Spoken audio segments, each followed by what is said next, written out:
Chapter 633. The monk was taken away by the imperial guards and would probably not have a good ending. Consort Hui was taken away by the empress, and Consort Chui went with her. The glass shards on the ground were cleaned up, and the tense atmosphere in the hall was restored. People began to pay more attention to the glasswares. The nobles began to bid crazily for the few remaining pieces of glass, and the price soared. Some of the monks were full of smiles, and some were full of worry. 2 of the few glass statues had been smashed, and from today onwards, there would be a few more temples with glass statues. How were the other temples going to survive?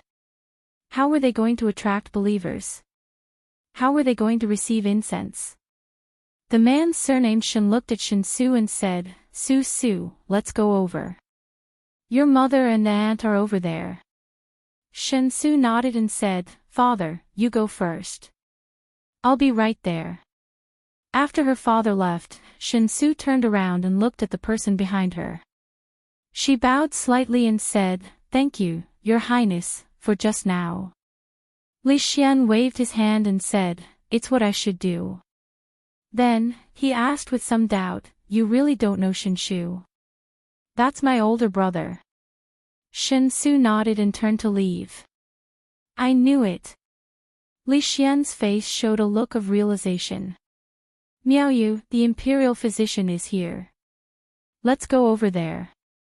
Chen Chong glanced at Li Xian and saw an imperial physician carrying a medical box rushing in from outside. He turned around and helped the third miss of the Qin family to the front. Li Yi walked out from the back of the hall with a gloomy expression. The old emperor's health was getting worse, to the point where he would gasp for breath after a few words. Coupled with his workaholic state, it was likely that he wouldn't last more than 2 or 3 years. The plan had to be made as soon as possible. After this big job, he could start to plan his retreat.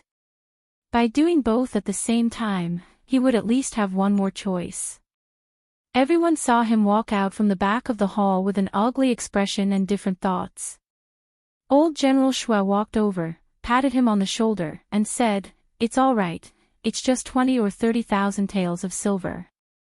Don't tell me that your family lacks this amount of money. Being reprimanded by His Majesty is already a light punishment. If it were me, I'd probably spank your butt until it's swollen." So much silver was thrown away so easily. "That's right. Brat, you should be happy in secret. His Majesty has only reprimanded you.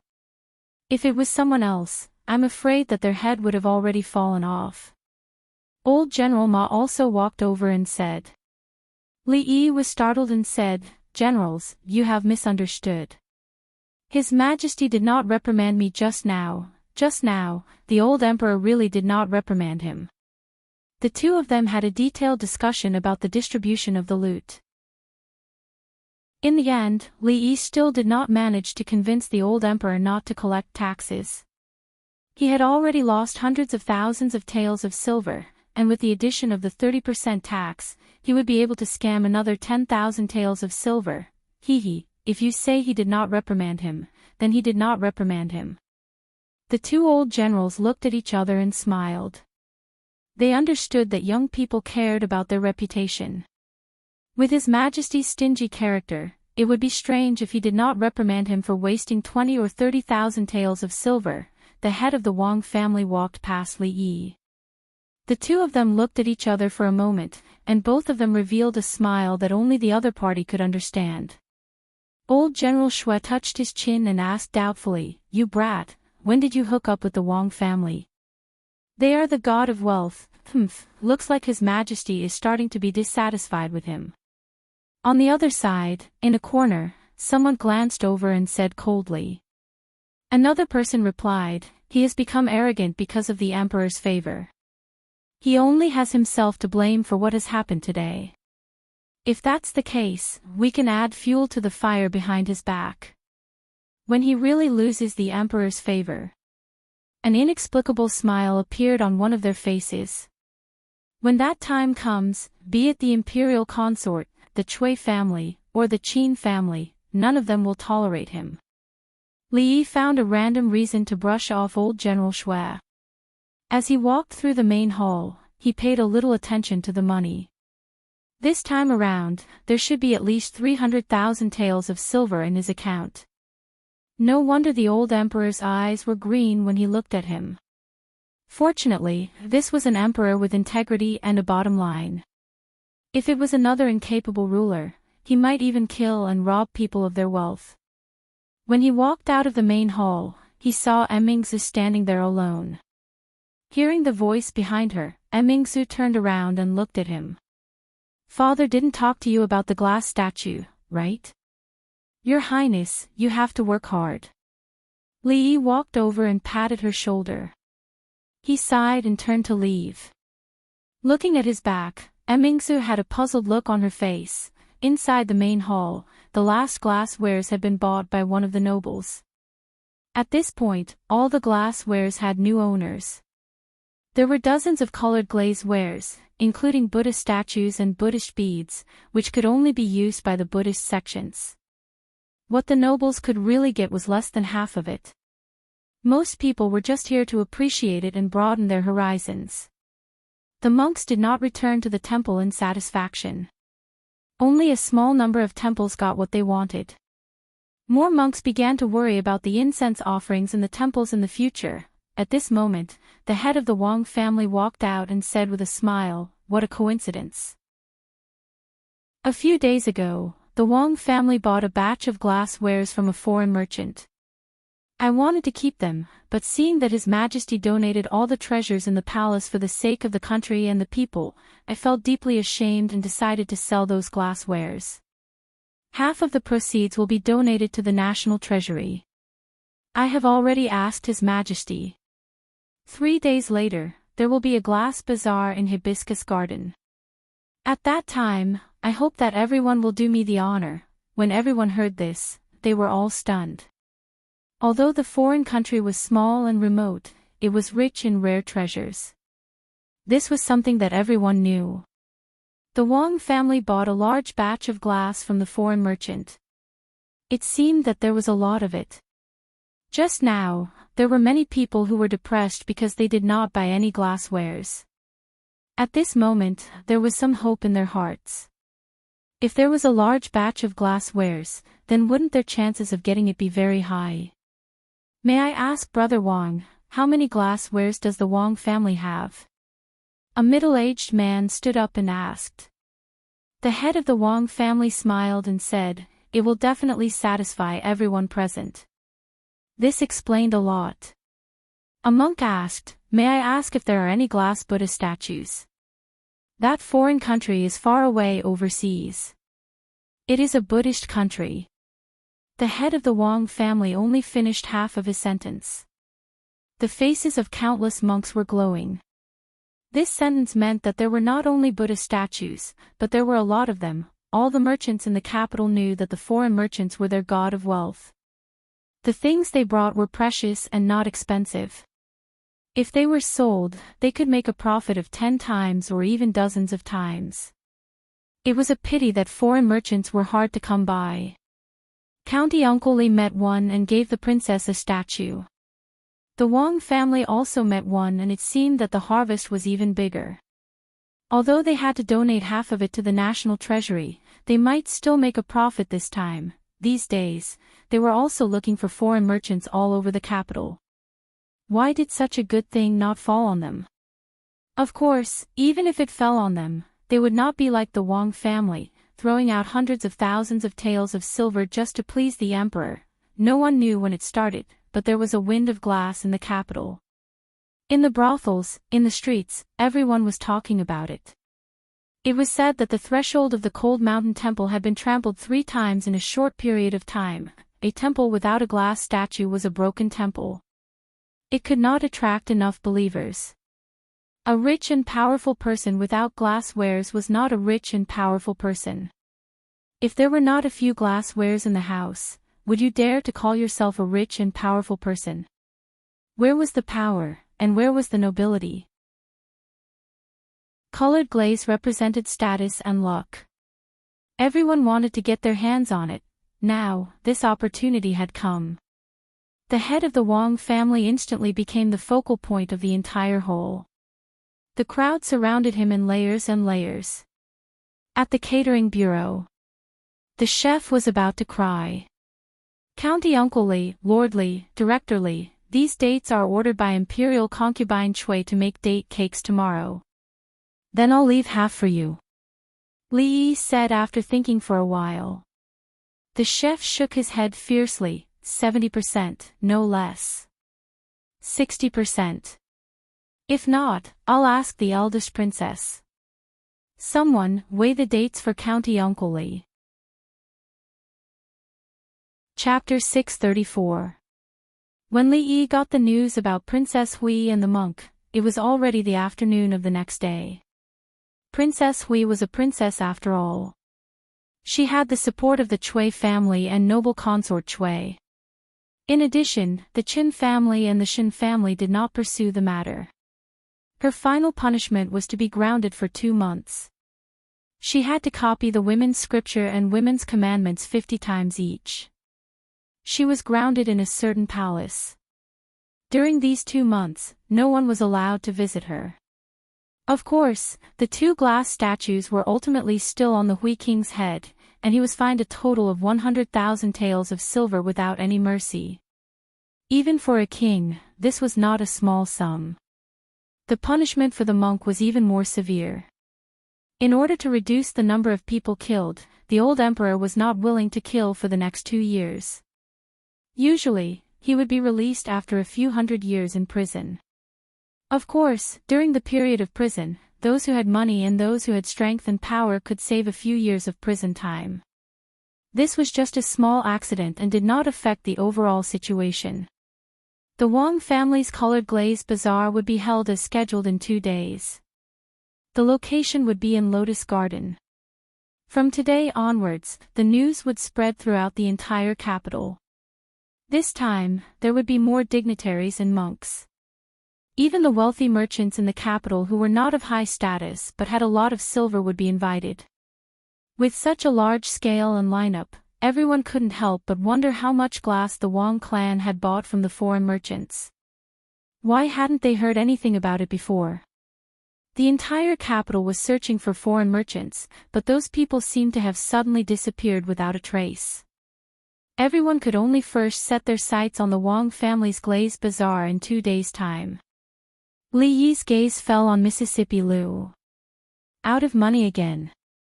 He almost jumped out of his chair and asked, "It's only been a few days. 4,000 taels of silver is gone. What did you use the money for?" Mississippi Lu hugged her sword and said, "You were the one who said I was recruiting soldiers. Did you really use it to recruit soldiers?" Li Yi was skeptical. "Money can make the world go round. This is what you said." Mississippi Lu looked at him and said, "Of course I need more money to recruit soldiers. How much do you need this time?" Li Yi thought for a while and asked. If it was used for serious matters, he would not be stingy. 3,000 taels. Li Yi thought about it and said, "I'll give you 100,000 taels." "How much?" Mississippi Lu put down her sword and looked at him. 100,000. Li Yi repeated. Money was made to be spent. If he left the money at home, he would have to take it out every once in a while. In any case, there would be a large sum of money coming in 2 days, so he might as well be generous all at once. Mississippi Lu looked wary and asked, "Did you do something behind my back?" Li Yi was startled for a moment, then he waved his hand and said, 3,000 taels, go to the accountant and get it yourself. Until now, Li Yi had no idea how bold Mississippi Lu was. Even if she was given 1,000,000 taels of silver, she could spend it all in a short time, let alone 100,000 taels of silver. However, at the moment, he did not know what kind of monster would be created in the future because of this 100,000 taels of silver and a generous chief of Wulin. When Mississippi Lu was about to go to the accountant, Li Yi waved his hand and said, "Just in time, the organization has a new task for you to complete." Golden Jade Pavilion was the largest jewelry shop in the Jing Kingdom. mainly selling jewelry and precious utensils. It had branches in all the states and capitals of the Jing kingdom. Although it was not explicitly stated, everyone knew that the one who controlled Golden Jade Pavilion behind the scenes was the famous Cui family. The capital was the gathering place of the powerful officials and rich businessmen in the Jing kingdom, so the Cui family attached great importance to this place. The shopkeeper of Golden Jade Pavilion in the capital was a core member of the Cui family who was good at business. A young man went around to the back room and said to a middle-aged man who was sitting there and sipping tea, "Third uncle, today someone came to ask if we have any colored glaze wares here. There are 2 pieces in the warehouse, and they offered a high price. Why don't we sell them? What do you know?" The middle-aged man put down his teacup and said, "His Majesty has just held a colored glaze appreciation conference, and the Wang family will also sell a lot of colored glaze. At that time, most people will have colored glaze in their hands. What will those who didn't get it think?" The young man asked doubtfully, "The rarer something is, the more expensive it is. At that time, won't the price of colored glaze drop? The rarer something is, the more expensive it is, but the supply of colored glaze cannot meet the demand. How can the price go down?" The middle-aged man smiled and said, "At that time, those people will only be more crazy." When the young man was about to ask, he suddenly frowned and turned around to have a look. There was a noise coming from the front hall. "Second uncle, I'll go to the front to have a look," the young man said and strode forward. "Get out of here, you beggars.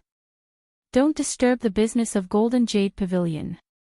A shop assistant of Golden Jade Pavilion said impatiently, "If you don't get out of here, I won't be polite." In front of him stood a few strangely dressed, ragged people. "What's going on?" The young man walked out from the back and asked with a frown.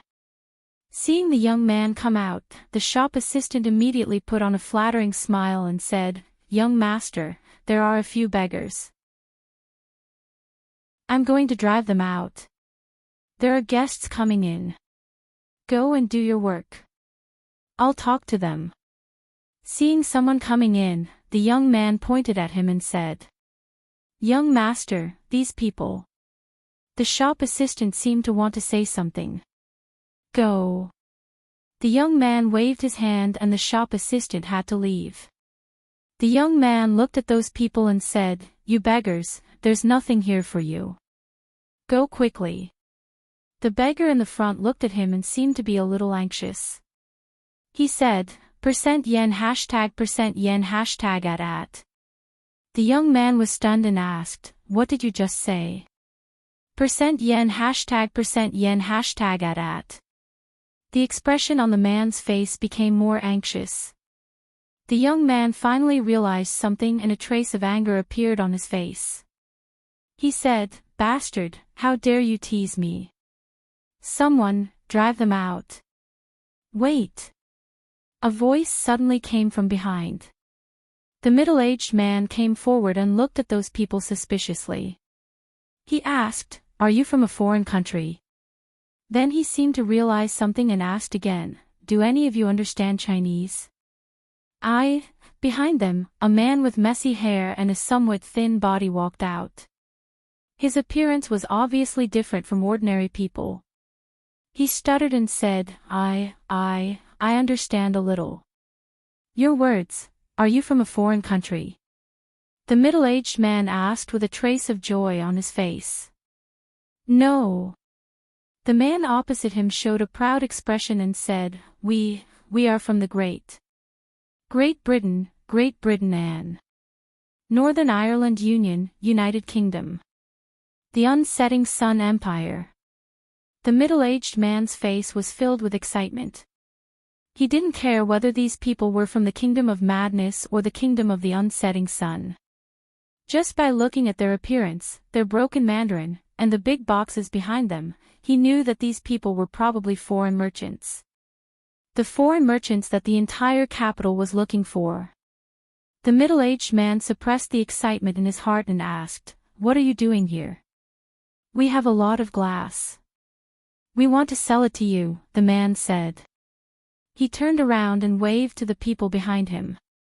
Someone immediately opened the two big boxes. The middle-aged man took a look inside and his eyes immediately became a little dazed. In those boxes, the glassware looked like ordinary porcelain, piled up randomly. With a cursory glance, one could see that there were dozens of pieces in one box. Adding up the two boxes, he rushed up and closed the box. He turned back and said loudly to the shop assistants, "See the guests out and close the door. Jinyu Pavilion is closed today."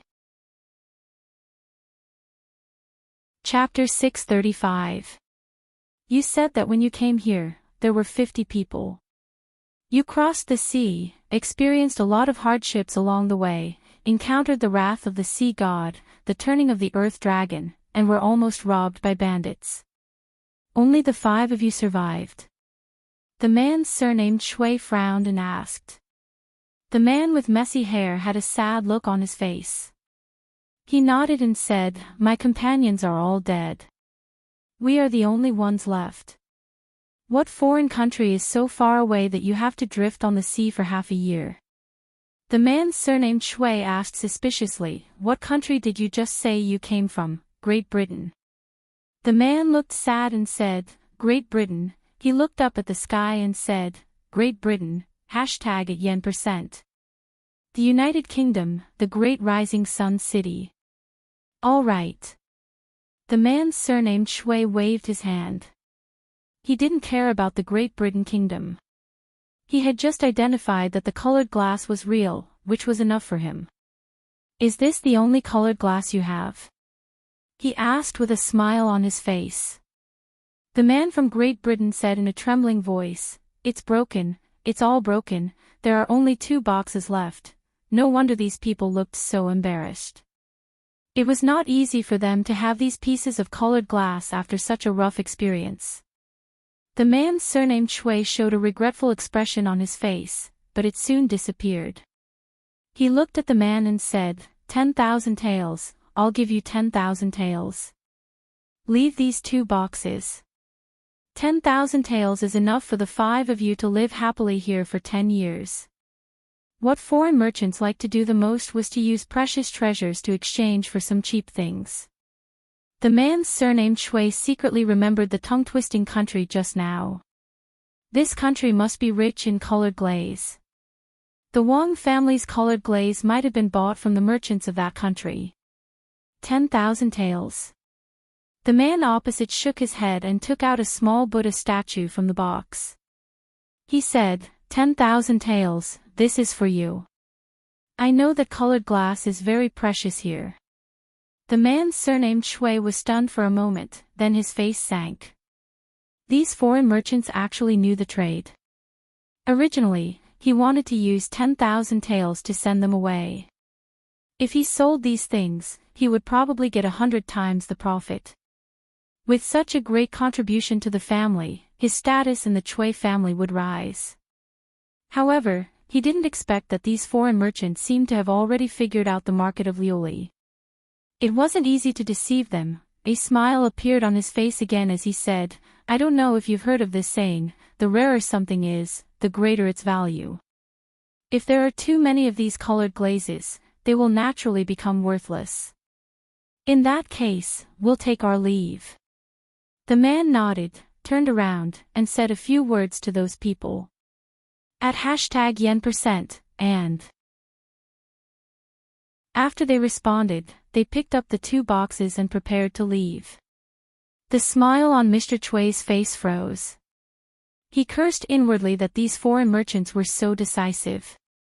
He hurriedly took 2 steps forward and said, Hold on, we can discuss the money.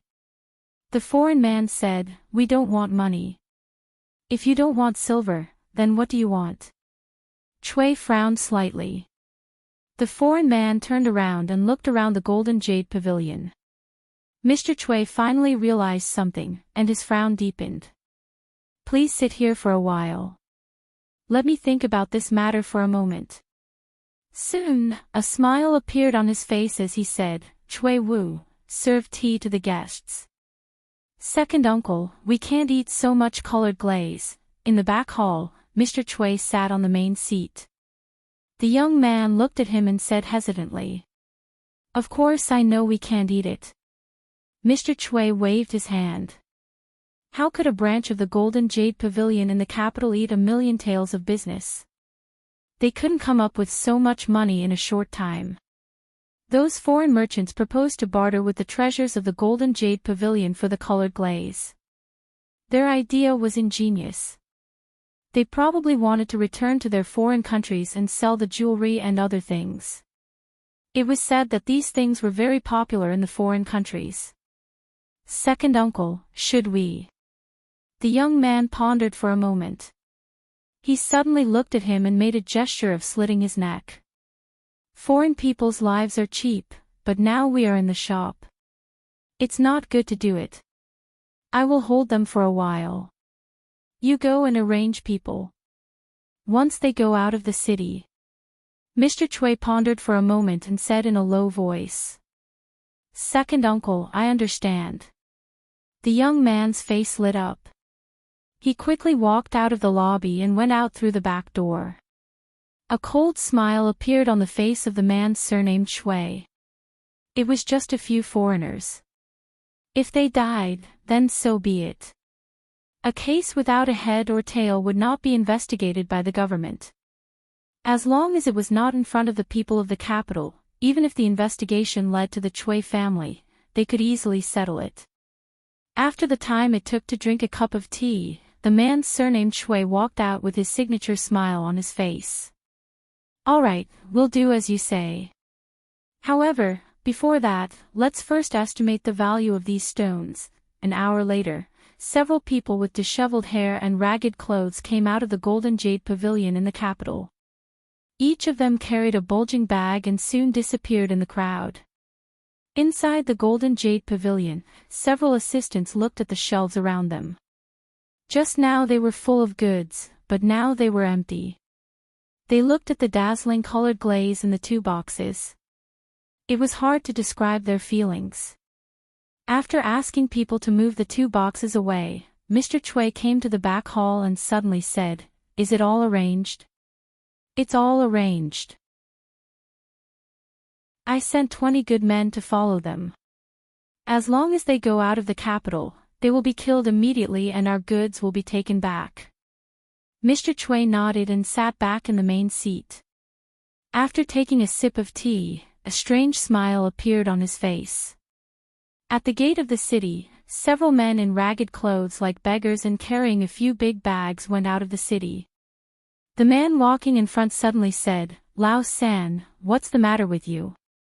You almost exposed yourself just now." At this time, he spoke fluent Chinese, which was quite different from when he was in the Golden Jade Pavilion. The man who stuttered Chinese felt wronged and said, "Big brother, you really can't blame me. I don't know how the Alliance Master came up with such a strange name. It's too much of a mouthful." Another person waved his hand and said, all right, it's good that the mission is completed. Hurry up and report back. I plan to exchange the points I earned this time for swords. There's nothing to say about the swords made by Swordforge Manor, but the weapons they make have always been for their own use. Ever since they joined our Lu Alliance, they can finally use the best weapons. The last person weighed the bag in his hand and said, "Say, do you think someone will run away with these glaze? If they sell all of them, what weapon can't they buy?" The man who was called Big Brother smiled and said, "Don't you think there will be 2 groups of inspectorates following them along the way? Even if someone can bribe the inspectorates, I'm afraid they won't be able to spend it.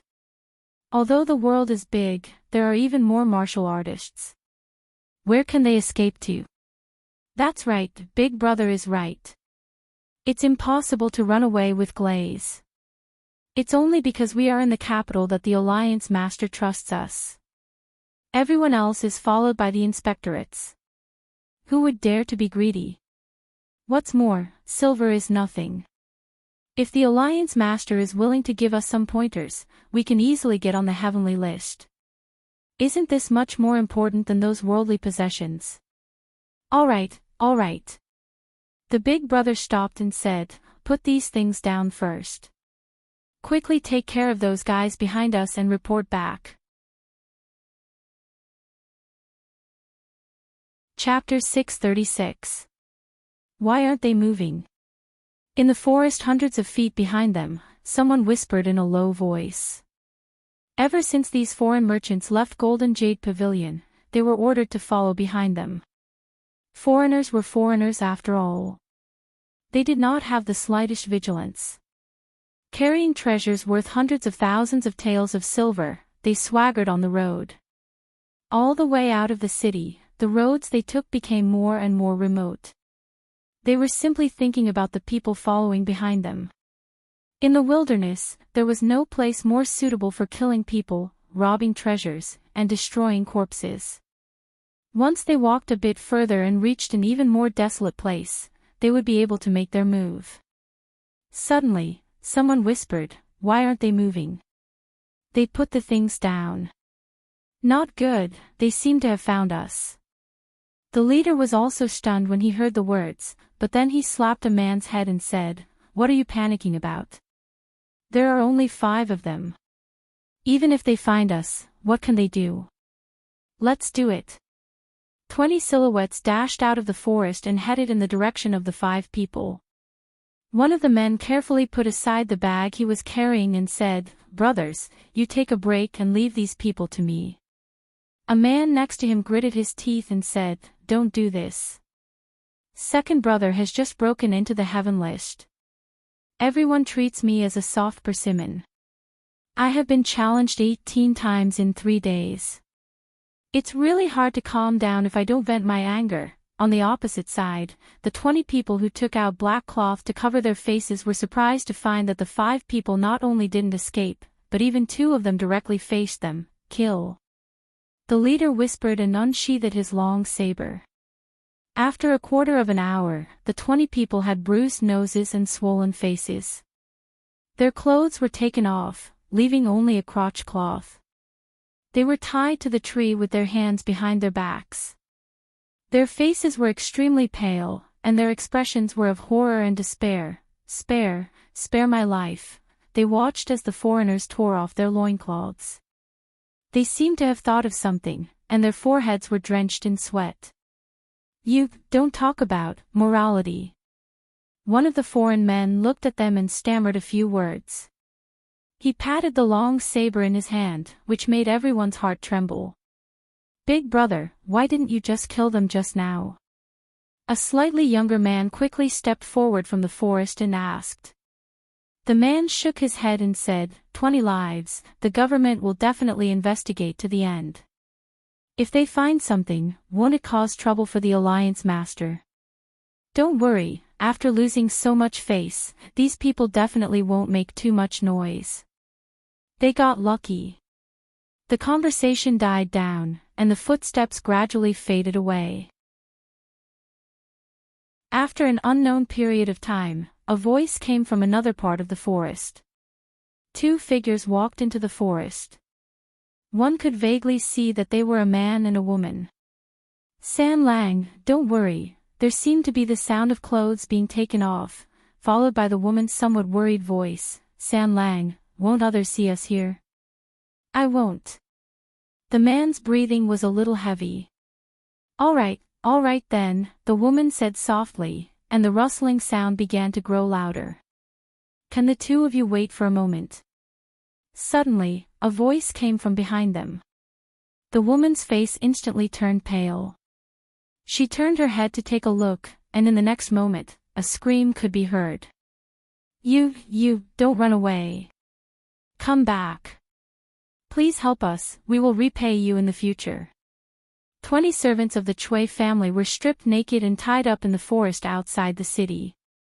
They were found by a woodcutter overnight. Li Yi rubbed the space between his eyebrows. He looked at the second young lady and asked, "Are the people you arranged reliable?" Mississippi Lu waved a hand, and the servants of the Li family carried a few large boxes into the room and left respectfully. She waved a hand, and the lid of one of the boxes opened automatically. There were all kinds of pearls, gems, and jade inside, and the whole room was lit up. "All right, let's do it." Li slammed the table and said. In the meeting room of the Lu League. Do you all remember your targets? Lu Luo sat at the head of the table and said in a low voice. Yes, Chuzhou City, Golden Jade Pavilion. Qing'an City, Golden Jade Pavilion. Qingzhou City, Golden Jade Pavilion. Not long after that, a dozen people walked out of the meeting room. Carriages drove out of the hall, and each carriage was followed by a dozen people. The carriages traveled in different directions and disappeared on the official road. Over the past 2 days, from the nobles to the ordinary people, the topic of discussion was still glass. The brothels always followed the trend of the masses, and the stories told in the brothels also kept up with the times. In the past few days, there were a few legends about glass. For example, in the Journey to the West, Monk Sha used to be the curtain-lifting general in the heavenly court, but he was banished from the heavenly court because he broke a glass lamp belonging to the Queen Mother of the West. Even in the heavenly palace, glass was very precious. Another example was that if you collected 7 glass balls of different colors, you could summon a dragon. Another legend was that glass was the leftover stone that Nuwa used to patch up the sky. It was said in the Buddhist scriptures that the medicine guru Buddha made a vow when he was practicing the bodhisattva path. He wished that his body would be as clear and pure as glass, and that he would use the power of the fire net to purify the suffering of all living beings. Of course, the nobles rarely went to the brothels to listen to such stories. What they cared about was the Wang family's glass bazaar tomorrow. In the main residence of the Chui family in Jing City, 20 people knelt on the ground with their heads lowered, and their faces were pale. The man with the surname Chui yelled, 20 of you can't beat 5 of them. The leader of the group didn't dare to say that the other party had only sent 2 people, so he lowered his head and said, Second Lord, we didn't know that those foreign merchants were all powerful martial artists. The man with the surname Chui's face was dark. If the glass balls weren't real, they wouldn't have lost anything. We've underestimated those foreign merchants. He looked at the group of people kneeling on the ground and said coldly, Go and receive your punishment. In a manor outside the capital, 2 men in purple stood at the front, and behind them were 10 men in blue and yellow. They all knelt on the ground and said loudly, Welcome, Your Highness. The middle-aged Taoist nun slowly floated down from the sky and walked into the yard. A man in purple tore off the red cloth covering something in the yard, pointed to a towering white jade statue below, and said, Your Highness, this was carved by a skilled stonemason under my command. It took me 3 months to carve it. It will definitely. The middle-aged Taoist nun glanced at him and asked, I heard that many temples in the capital have glass Buddha statues. The man in purple was stunned and said, Your Highness, it is true. I've also thought that if I can also make a glass statue for Your Highness, I'm afraid it will attract countless believers. But except for the glass Guanyin statue that the Cold Mountain Temple got from foreign merchants, and the glass statue that the County Count of Chang'an gave to the eldest princess, the others are all from the Imperial Palace, and we can't get in touch with them. I've also sent people to find foreign merchants, but so far they have found nothing. However, the Wang family of Luochuan is holding a glass bazaar in Hibiscus Garden tomorrow, and we will also participate. We will definitely find enough glass to make a statue for Your Highness. The County Count of Chang'an. The Taoist nun frowned. Yes, the County Count of Chang'an, Li Yi. The man in purple nodded and said. Chapter 637. There's no need for you to participate in tomorrow's glass bazaar, the nun said after a moment's thought. Lady, why? The purple-clothed man paused. Just as he was about to ask for more details, the nun waved him off. The situation in the Qi kingdom has changed. The blue-clothed and purple-clothed emissaries will leave the capital with me. One blue-clothed emissary will stay behind to contact the believers in the capital. Time is of the essence, so make your preparations. We'll depart at noon tomorrow at the latest, the nun said calmly as she looked into the distance. Yes, lady. The purple-clothed man cupped his hands and bowed. "I'll make the arrangements immediately." After slowly retreating from the courtyard, he walked up to the crowd still kneeling outside. "Su Zheng." A blue-clothed man immediately stood up. "What are your orders, purple-clothed emissaries?" The purple-clothed man said in a low voice, "The lady has ordered that the emissaries of the holy religion and above must leave the capital tomorrow. However, we cannot abandon the believers in the capital. Among the emissaries, you are the most familiar with the capital. You will stay behind to contact and develop the believers. Do you have any objections?" The blue-clothed man cupped his hands. "I'll follow the lady's orders." He then raised his head. "What about the lady's other avatar?" The purple-clothed man frowned. "From now on, you will be in charge of all matters concerning the holy religion in the capital. You may act as you see fit." "Yes, lady," the blue-clothed man said loudly. The blue-clothed men behind him all looked envious. The young man was the youngest blue-clothed emissary of the holy religion. Because of his outstanding abilities, he had risen from a common believer to a blue-clothed emissary in less than a year. If he were to advance one step further, he would become a purple-clothed emissary, second only to the lady and the protectors. Now that the believers in the capital were handed over to him, it was only a matter of time before he became a purple-clothed emissary. Li Yi. Within the courtyard, the middle-aged nun looked in a certain direction and slowly recited the name. The Wang clan was going to hold a glass auction soon. This was a business that involved at least 1,000,000 taels of silver. Perhaps it was because he had seen too much silver and treasures in the past few days, but at this moment, Li Yi actually calmed down. Duan Wu and Li Yingkai were playing marbles in the courtyard. The two of them didn't have much fun for many days. The old granny was going to send this brat to a math college. After a while, Duan Wu would also have to go to the Princess Royal Highness's female college. The two elders were talking to Rui in the room. Li Yi had accidentally walked in and was thrown out. He turned around and glanced at them. He was really worried that the two elders would bring up a sensitive topic. He had been having a headache over this matter for the past few days. Looking up at the sky, he estimated that it was about time. After all, he still had to make a trip to Hibiscus Garden today. Walking out of the door, he saw Fong squatting under a tree, looking up at the sky. "Let's go." Li Yi glanced at him and got into the carriage. Inside the room, old madam of the Li family pulled Rui's hand and asked anxiously, "Do you like to eat sour food these days?" Rui nodded and said, "A little. Tell me, did your period come last month?" Although old madam he was blind, at this moment, her lifeless eyes seemed to be glowing. She hurriedly leaned over and asked in a low voice.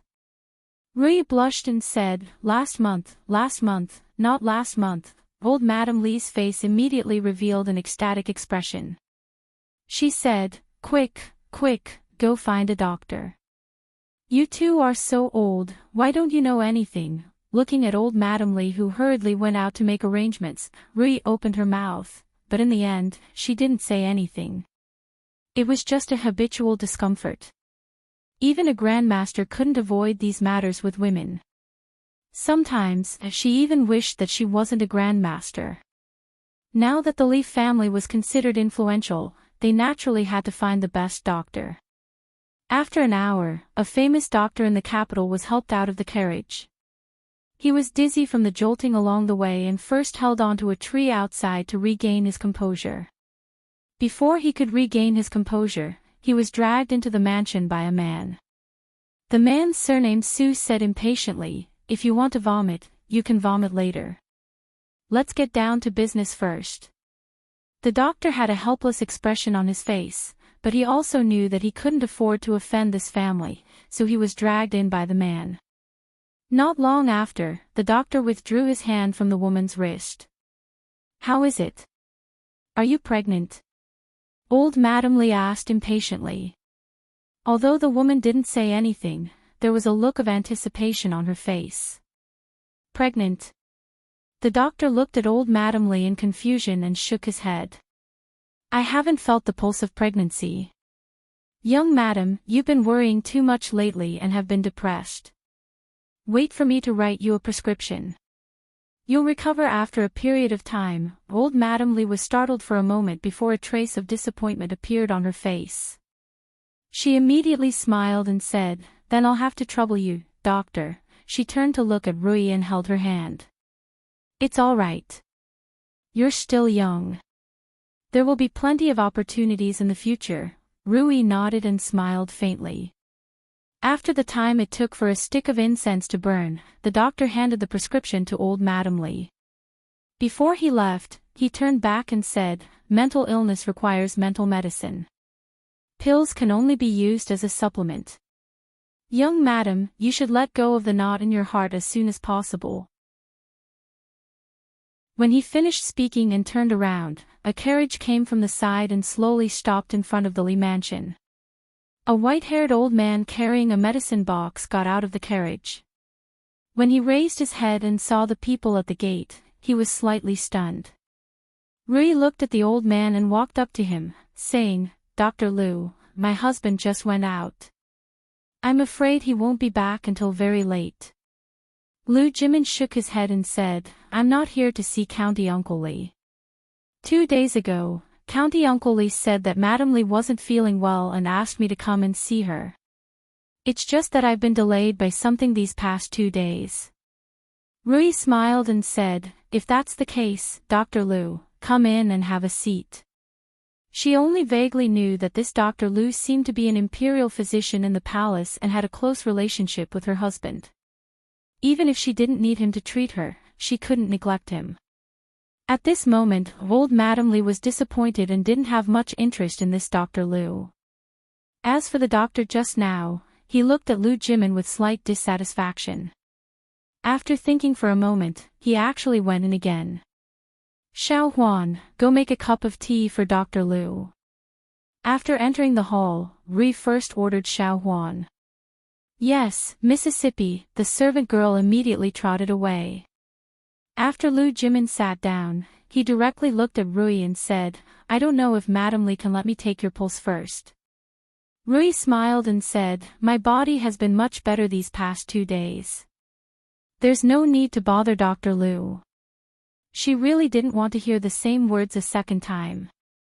Old Madam Lee came over and said, Your health is more important. Let Dr. Liu take another look.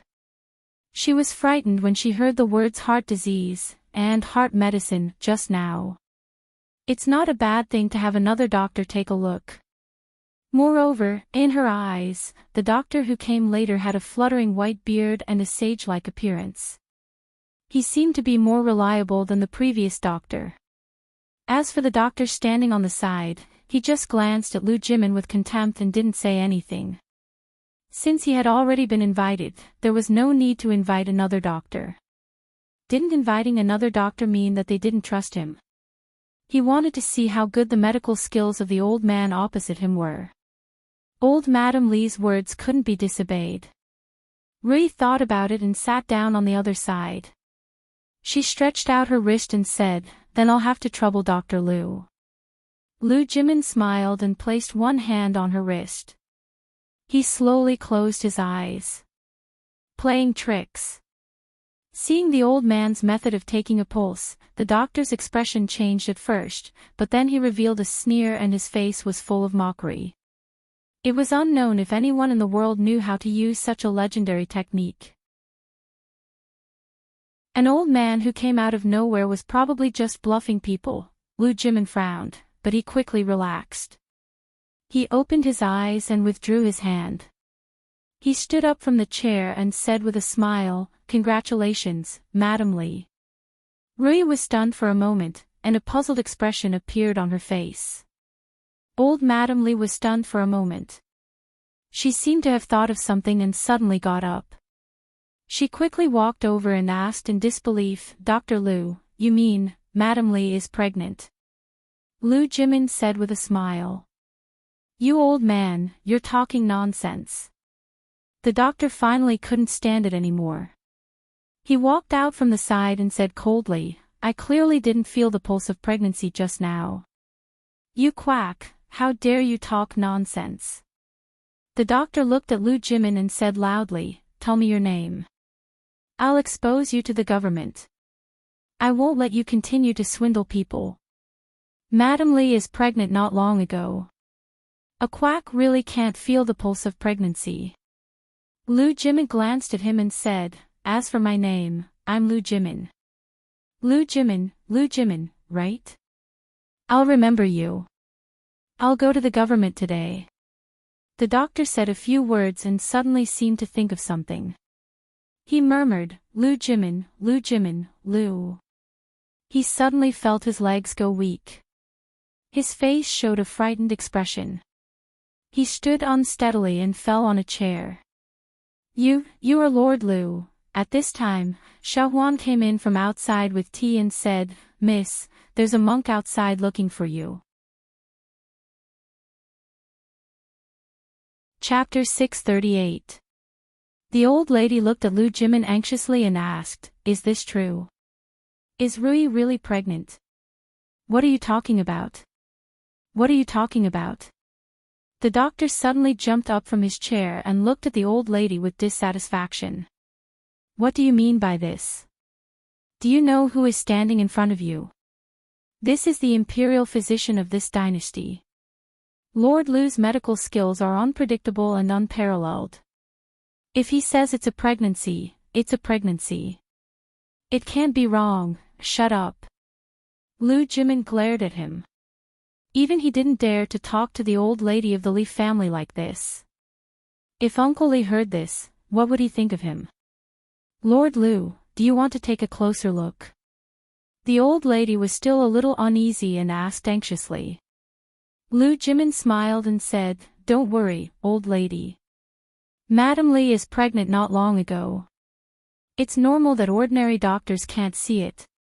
Even I almost couldn't see it just now. Miss is pregnant. Xiaohuan put the tea on the table and hurried over.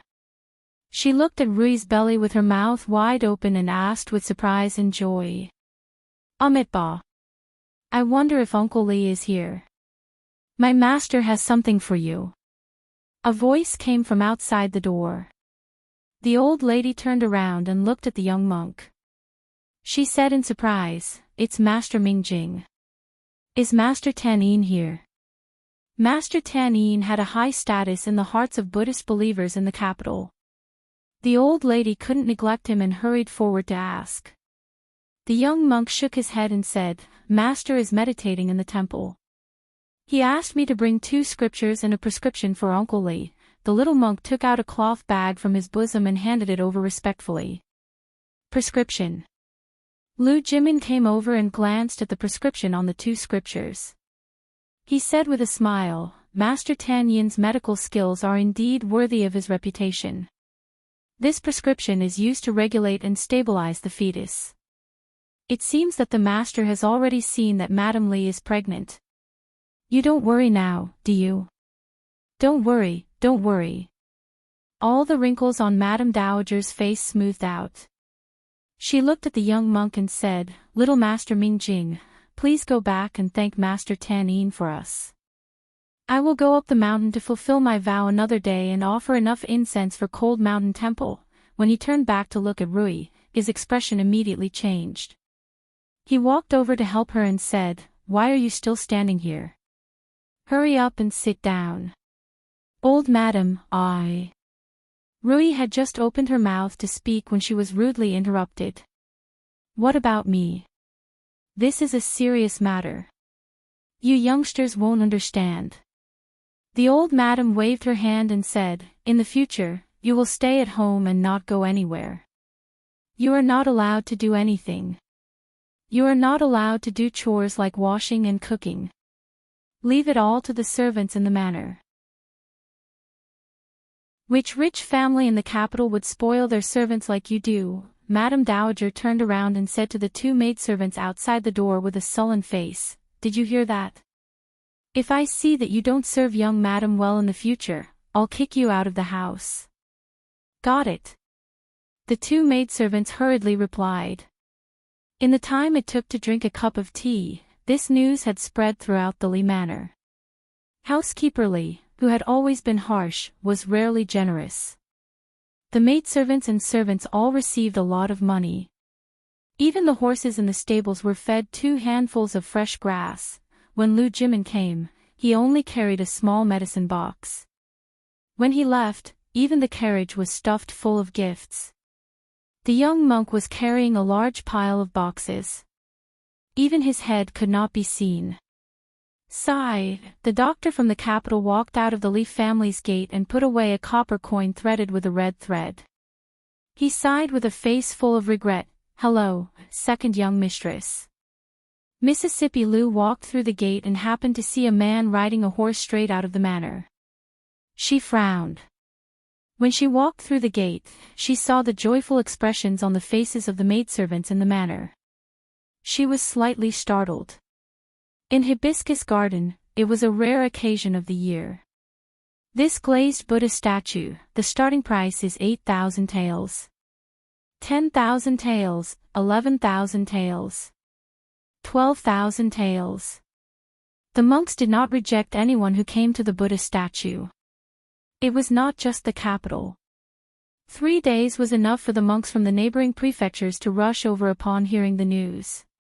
In fact, ever since the old emperor invited many senior monks to appraise the Buddha statue, many monks from other places had rushed over. Although they had missed the stained glaze appraisal conference, they had made it to the Wang family's charity sale. The monks were extremely generous. They did not hesitate to shout out 10,000 taels of silver. This also made the nobles in the capital realize who were the truly rich. At the very least, they would hesitate to take out so much money at once. For those who did not have much money, it was no different from digging out their hearts. Fortunately, the Wang family did not stand on ceremony with the monks. However, the prices of the other glazed wares and jewelry were much cheaper than those in the palace. However, when one thought about the large amount of glaze they had obtained from foreign merchants, it was not surprising that the prices were a little lower. Of course, some of the small incidents that happened would occasionally surprise the crowd. For example, the Wang family directly offered 50,000 taels of silver for a glazed statue that resembled the living old master of the Cui family, which was almost 5 times the price of a Buddha statue of the same size. The Cui family almost flipped the table on the spot, but in the end, they had to swallow their anger and buy it. If the old master's glazed statue were to be bought by someone else, the Cui family would lose face. It was not something that could be bought back with 50,000 taels of silver. When Fong walked out of Hibiscus Garden, he was still rubbing his hands. Li Yi could even feel his whole body trembling. Come to think of it, this was like a penniless pauper suddenly mastering the godly skill of turning stone into gold. The fact that he could still stand there so steadily showed that his mental fortitude was not bad. To a certain extent, this was even better than turning stone into gold. After all, glaze was more expensive than gold. In fact, Li Yi did not understand Fong's behavior. With Fong's current wealth, buying a big house was not a problem at all. If he could get past Madame Fong, a beautiful concubine could enter the house at any time. However, although he had money, he had never spent it. The money for Zhuzi's marriage should have been enough a year ago, right? Thinking about it carefully, it seemed that he was the same. The money that he had worked so hard to earn was all squandered by Mississippi Lu before he could spend it. What's wrong? The carriage suddenly stopped. Li Yi remembered that he had just left Hibiscus Garden not long ago. There was no reason for him to be home now, so he lifted the curtain and asked. Young master, do you want to go in and have a look? Fong's face showed a hesitant expression, and he pointed to the alley beside him and said. I'm not going today, Li Yi said as he lowered the curtain after taking a look. Okay. Fong nodded, got off the carriage, and lifted the curtain. Li Yi jumped off the carriage and walked to the alley. Li, Miss is not home today. Xiao Chui opened the door and shook her head. Not home. Where did she go? Li Yi looked at her and asked. She just went to the shop. Miss may come back with Sister Ruoqing in the evening. Xiao Chui looked at him and said, Li, do you want to come in and wait for a while? No need. Li Yi shook his head and said, I'll go first. Xiao Chui stood at the door and watched her walk away before closing the door. She walked to the yard and asked, Miss, why did you lie to Li and say that you were not home? Xing Zumo shook her head and did not speak. There was another knock on the door. It must be Li coming back again. Xiao Chui asked as she walked, Miss, what should I say this time? She opened the door a crack, poked her head out, and said, Li, Miss said she is not home. She was startled and looked at the stranger in front of her. She asked in confusion, May I ask who you are looking for? Hearing footsteps that were different from Xiao Chui's, Xing Zumo took a deep breath and was about to speak when she saw the person standing in the yard. After a moment of shock, her face immediately turned pale. The middle-aged man sighed and said, Zumo, you have been in the capital for so long. Why haven't you gone back to see? Chapter 639. Home. Xing Zumo gave a self-deprecating smile. 13 years ago, I had no home. Do you still remember what happened 13 years ago? I don't dare to forget, Xing Zumo shook her head. When she looked up at the middle-aged man again, her expression had returned to calmness. She said, What brings you here today, Assistant Minister Xing? Feeling the alienation in her words, the middle-aged man sighed and said, I was just a small official in the Ministry of Revenue. I couldn't change the overall situation and could only watch my brother fall into trouble. Later, I also went to the musical house to find you. At that time, I learned that you had been ransomed with a large sum of money. All these years, I have never given up looking for you. The middle-aged man looked at her and said slowly, That day, Zijian said that the person he saw in the Drunken Moon Tower seemed to be you. Only then did I know that you had come to the capital. These days, I have been afraid to see you because I am worried that you still can't forget what happened in the past. What else can I do for you, Assistant Minister? The middle-aged man looked at her and said seriously, Come back. The Xing family is no longer the Xing family 13 years ago. I promise that from now on, no one will bully you. You are still the young lady of the Xing family. I want to make it up to you all these years. The Xing family is indeed no longer the Xing family 13 years ago, and I am not the young lady of the Xing family 13 years ago. Xing Zumo looked calm. She shook her head and said, If there is nothing else, Assistant Minister Xing, please go back. Zumo, a trace of pain appeared on the middle-aged man's face. He said, Until now, you still refuse to call me second uncle.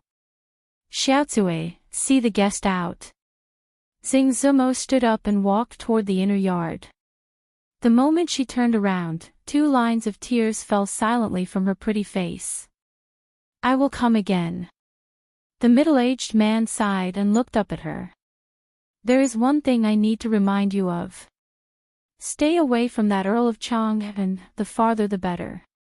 Xing Zumo's footsteps paused, and then she sped up and disappeared behind the moon gate. Please go back. Xiaocui stood behind her, glanced at the middle-aged man, and said politely, Father, how is it? The young man was waiting at the door. Seeing the middle-aged man come out, he immediately stepped forward and asked, Let's talk when we get back. The middle-aged man raised his head and glanced at the tea house opposite him. There were already several people walking over here. He withdrew his gaze and walked towards the entrance of the alley. Not long after, an angry and embarrassed voice came from the carriage. What? She actually refused. Does she think she is, Pa? The middle-aged man slapped the young man's face and said coldly, Shut up. If it wasn't for your uncle protecting us and taking all the blame, do you think you would still be sitting in the carriage today?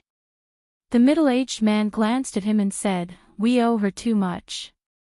Drunken Mo is my eldest brother's only flesh and blood. Fortunately, we found her. Otherwise, my conscience would never be at ease.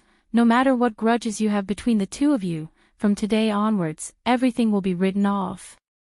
I understand, father. The young man covered his face and nodded. But when he occasionally turned his head, his eyes were filled with disdain and resentment. What debt? What flesh and blood? One made him suffer for several months, and the other ruined his future, becoming the laughingstock of the capital. From then on, he could only live at home and wait for death. Even if the king of Shu ascended to the throne in the future, there would be an indelible stain on him. The hatred was as deep as the sea. How could it be written off? The carriage stopped in front of the mansion. When the middle-aged man got off the carriage, the gatekeeper came forward to report, Master, several lords have been waiting in the mansion for a long time. The palace seems to have sent someone over. The middle-aged man was stunned for a moment before he quickly stepped into the mansion. Lord Tseng, you're finally back. We've been waiting for a long time. As soon as he stepped into the hall, several people stood up from their chairs and came forward to greet him. Sorry. I just went out to deal with some matters. I wonder what's the matter with your sudden visit. The few of them did not speak. Instead, they turned their heads and looked at a eunuch sitting in the main seat. Does the imperial concubine have any orders? Tseng Shichen's heart stirred. He immediately stepped forward and asked. The eunuch's voice was feminine and harsh. The imperial concubine wants me to ask you. What kind of climate do you plan to see Li form in the imperial court? The expressions of the few people changed when they heard this. You're on your own. The eunuch only said a few words before he floated away, leaving the few people in the room looking at each other. One of them sighed and said, It seems that the imperial concubine is still dissatisfied after the incident in Chongyuan Palace. Another person nodded and said, The imperial concubine's worries are not unreasonable. Who would have thought that a small character who could be easily crushed would grow to such an extent? Now, he is no longer relying on the protection of His Majesty. But it's not so easy to touch him now. Not only do we have to face His Majesty, but we also have to face half of the imperial court. Someone said worriedly. The current Li Yi, the Earl of Chang'an, was no longer the inexperienced and insignificant person that he was a year ago. If one counted carefully, how many things had he done, directly or indirectly, and how much support had he received from the courtiers over the past year? He was not a person of the officialdom. They were powerless against such a person a year ago. So, what could they do after a year? If they really had to face it head-on, some of them might even be smashed to pieces. This matter can't be rushed. We need to think about it at length. Tseng Shichen thought for a moment and said, I think the others have also received the imperial concubine's instructions. Let's act according to the circumstances. Everyone nodded when they heard this. This time, the imperial concubine should be serious. That county early would probably have a hard time in the future. Ba. Li Yi waved his sleeves to sweep away the dust on the road. He looked at old Su and said discontentedly, What's the matter that makes you so anxious? Is it because your wife is pregnant? No. Old Su jumped off the horse and said excitedly, Sir, it's the first Mississippi. The first Miss is pregnant. What? Li Yi's body shook, and his eyes widened. He grabbed his arm and asked, What did you say? The first Miss is pregnant. Old Su panted heavily and said, Just now, an imperial physician surnamed Lu went to our house. After feeling the pulse, he said that the first Miss is pregnant. Also, a monk sent a prescription to prevent the miscarriage. Young master, you should go back quickly. Stop talking. The young master has already left. Fong patted him on the shoulder and said, pointing to the horse that was galloping away. Hurry up. He waved the reins, and the carriage started slowly. Ah, young master, this time, we must hold a banquet for 3 days. When the young master is born, we will hold a banquet for him for a month. Fong got off the carriage and rushed into the mansion. He stepped into the yard and said with a smile. The Fong family sister-in-law came out of the room. She glanced at him and said, "Keep your voice down. Don't disturb the first Mississippi." Then she asked discontentedly, "Where is the young master? Why didn't he come back with you?" "What's more important than this?" Fong was stunned for a moment and said, "Didn't the young master come back on horseback long ago?" "No." The Fong family sister-in-law looked confused. A Taoist nun in a loose Taoist robe led a horse and walked on a path in the forest. Li Yi sat on the horse and looked at the Taoist nun. He asked, "Senior, where are you taking me?" Chapter 640. The Qi Kingdom. The middle-aged Taoist nun didn't look back and said lightly, "The Qi Kingdom." Li Yi's face changed. The place he wanted to go most now was his home, and the person he wanted to see the most was Rui, not the Qi Kingdom. He didn't want to talk nonsense with this Taoist nun here. Rui was pregnant. They were going to have a child. Rui would no longer have a knot in her heart because of this matter. This was the happiest thing that had happened to her since she came to this world. F*ck those Taoist nuns, and F*ck the state of Qi. If she hadn't hit his acupoints, and if this Taoist nun hadn't been a master, he would have rushed back now. "Put me down. I want to go home." Li Yi looked at her and said, "What do you want?" "I'll give you whatever I can." "As for silver, how much do you want?" The Taoist nun kept walking and asked indifferently, "The colored glass that appeared in the capital recently was all made by you, right? You want colored glass?" Li Yi was stunned and said, "You should have told me earlier that you wanted colored glass. Let me go back, and I'll tell you how to make colored glass. You can sell it in the Qi Kingdom or the Zhao Kingdom. If you don't believe me, you can go back with me." The colored glass was about to become worthless glass. Even if this Taoist nun knew how to make it, it would be useless. Besides, once they got home, it was uncertain who would rob who. The Taoist nun looked back and said, "If I were you." Li Yi suddenly felt a strange cold wind blowing around him. "So, you won't let me go back, no matter what? You have to go with me." The Taoist nun looked at him and said, "Don't worry, I won't hurt you. I'll let you go in 1 or 2 years, or at most 3 or 5 years. At that time, as long as you want, you can not only enjoy endless glory and wealth, but also be above tens of thousands of people. Forget about this kind of low-level MLM brainwashing." Li Yi lowered his head and cursed, "F*ck. What did you say? Must you go?" "I have to go. Can I write a letter and send it back?" 3 days later. There's news from the Skynet. Sir and a Taoist nun were seen outside the capital today. At that time, Master was riding on a horse, and the two of them were heading west. We've also found out the identity of the Taoist nun. She's the leader of a cult and is known as the Empress of Heaven. She once participated in the Hero Assembly. Strength assessment, Master. At present, we can only confirm that they should have gone west. Their exact whereabouts are unknown. Lu Luo spoke quickly. After carefully sorting out the information he had just received from Skynet, he immediately sent it back. "It's her. Why did she kidnap you?" Rui frowned. "I'll go after them immediately." "Where are you going?" Madame Dowager grabbed her and said, "You're pregnant, and you're a woman. Where can you go?"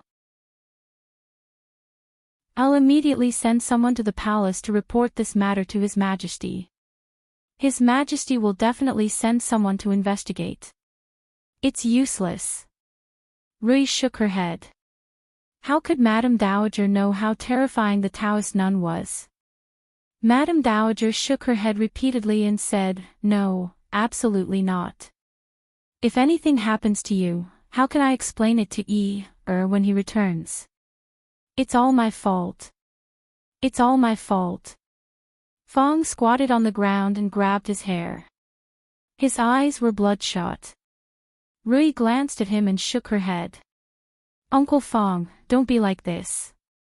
The Taoist nun has the strength of a master. All the guards combined are no match for her. Don't worry. That boy is very clever. Little you stay at home and take care of yourself. I'll go there myself. A voice came from behind. Second granduncle walked in leisurely with his hands behind his back. Where are you going? Madame Dowager asked in confusion. Mississippi Lou shook her head and said, no, I can't fight with others in the future. If second granduncle leaves, what will happen to the family? The old man frowned and said, that's really troublesome. Recently, there were more and more uninvited guests who secretly visited the family, and their strength was getting stronger and stronger. They used all kinds of means. Rui couldn't fight with others in the future. If he left, the guards of the Li family, including those ordinary masters, could not guarantee that nothing would go wrong. It was really a headache. I'll go. Mississippi Lou clenched her sword and said. No. Rui refused immediately. You're no match for the Taoist nun. I'll act according to circumstances. No. Outside the Li family's mansion, the servants of the Li family looked at an unfamiliar old man standing at the door and asked, may I ask who you're looking for?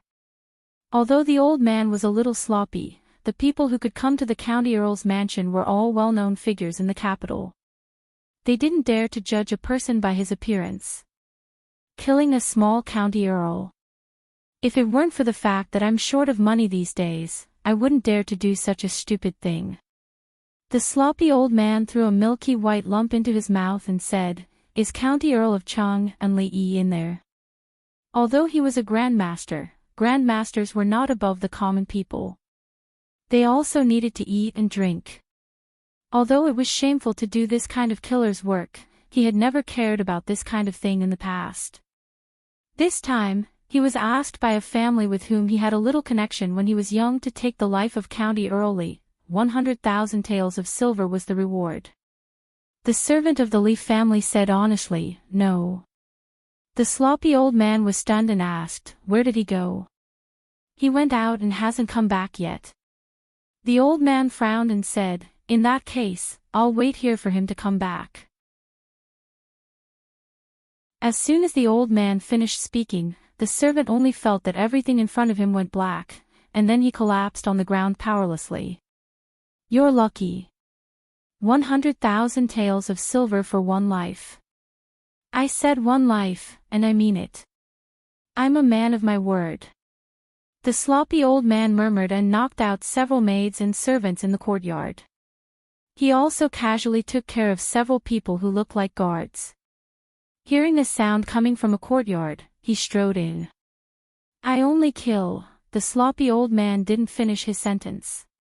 He was stunned when he saw several figures standing in the courtyard. He immediately bowed to the ground and said, I'm sorry. I went the wrong way. Cough, cough. After saying that, he turned around and left without any hesitation. Because he was too nervous, the candy just now was stuck in his throat, and he didn't dare to swallow it immediately. Come back. An old voice came from behind. The sloppy old man stopped, turned around, and knelt on the ground. I have eyes but failed to recognize Mount Tai. Please spare my life, Senior. His voice was trembling, and cold sweat broke out on his forehead. Not bad. The old man looked down at him and nodded with satisfaction. He said, get up. What's the matter? Get up and talk. Chapter 641. Did you hear me? Second great uncle asked while lying on the rocking chair. Yes. The sloppy old man stood aside respectfully and nodded like a chicken pecking rice. Second great uncle glared at him. Listen carefully. Hurry up and go. The sloppy old man hurriedly reminded him, Senior, I forgot the antidote. The old man threw a porcelain bottle over and said, There are 100 antidotes here. Each one can suppress the poison in your body for 2 days. That is to say, 7 months at most. If you still can't bring her back after 7 months, what will happen? The sloppy old man asked with a trembling voice. Her limbs will be stiff and she will bleed from her orifices. Within 2 hours, she will turn into a pool of pus. The sloppy old man's expression changed drastically and he said, Senior, can you give me a few more? The world is so big and it's so difficult to find a person. What if you still can't find her after 7 months? Second great uncle nodded and said, So, you can't delay. The sloppy old man was speechless. Not long after, the sloppy old man walked out of the Leaf family with a horse, looking dispirited. He lifted his sleeve and looked at his arm, looking even more dispirited. This time, it was a real poison, damned Taoist nun, damned old monster. He quickly got on the horse and put away the token in his bosom. With this thing, he would be able to gather enough information along the way. Go! The old man waved his whip and a cloud of dust quickly rose on the road. Second great uncle, I'm worried about my husband. How about I go with him? Rui walked forward with an anxious look on her face. What's the use of you going? Second great uncle glanced at her and said, You're pregnant now. Can you fight with a guru? Don't use your true chi before the child is born. There has never been a lack of geniuses in the martial arts world. There were peerless masters who reached the top at a young age. Why didn't they have children? Also, have you forgotten why your father destroyed his own martial arts? If there's any mistake, you two won't be able to live in peace for the rest of your lives. Rui bit her lip and finally fell silent. Where's Rui? The old man suddenly asked. She went to Lu Mang. Rui looked up at the west and sighed, I wonder how much Xiang has suffered, these fruits are all wilted and not fresh at all. Do you have pears? Give me 2 fresh pears. Li Yi laid comfortably on a soft bed and pointed at the blue-clothed man in the room. Where can I find fresh pears for you in this season? The blue-clothed man's eyes were almost spitting fire. He said angrily, Moreover, this is a ship. Don't go too far. Are you coming? Wait a minute. The blue-robed man's face fell as he strode out of the room. Li Yi rubbed his head and threw a candied date into his mouth. He had been on the boat for 2 hours and his head was a little dizzy. Meeting that damned Taoist nun aside, today was actually a very happy day. He was finally going to have a child. This was something that he had never experienced in his 2 lifetimes. However, Rui must be very worried now. Xiao Huan must be crying. Mississippi Lu must be unhappy too. He had promised her another 100,000 taels of silver in a few days. He didn't know how long it would take. The old emperor was probably not in a good mood either. He had earned a lot of money these days. He had planned to persuade him to confiscate a few people's properties. This was the fastest way to earn money, but he had to wait until he came back. He still hoped that he could hang on for a little longer. If he died early, the Jing kingdom would be in chaos. After all, the king of Shu would not be able to return to the capital alive. The other princes would definitely be locked in a fierce battle. At that time, the eldest princess, Yongning, and the proud Lolita, the pairs you wanted. The blue-clothed man walked in and placed 2 yellow pears on the plate on the table. You really have them? Li Yi asked in surprise. The corner of the blue-clothed man's mouth twitched. He had almost rummaged through the warehouse to find these two pairs. This despicable fellow, how dare he make fun of me like this? If not for her ladyship's instructions, he swore that he would have killed him. Unfortunately, they are not fresh. Li Yi shook his head and said, "Oh yes, do you have wine? Drinking wine is a hindrance. Her ladyship forbids it. Bring a jar of wine over. Let me tell you, don't go too far. Are you going to bring it or not? This wine doesn't have any taste." Li Yi shook his head. However, it was fine. If he really brought the wine from Rui workshop, he would not be able to handle it. Suddenly, Li Yi thought of something. He pointed outside and said, "I saw a pleasure boat just now. Do you want to call 2 women from there? Forget it." Seeing that the blue-clothed man was on the verge of exploding, Li Yi waved his hand and said, "I don't need women. It's rare to be happy today. Let me treat you to a drink. Her ladyship said that we can't drink wine. Where are we going?" Li Yi took a bite of the pear and asked with a smile. A trace of confusion appeared on the blue-clothed man's face. He said, "Of course, we are going to the Qi kingdom. The root of our holy religion is in the Qi kingdom. I'm not bragging, but we have 100,000 believers in the Qi kingdom, so many." Li Yi had a surprised expression on his face. A multi-level marketing organization that had 100,000 members could be regarded as a classic example. Who didn't know how to brainwash?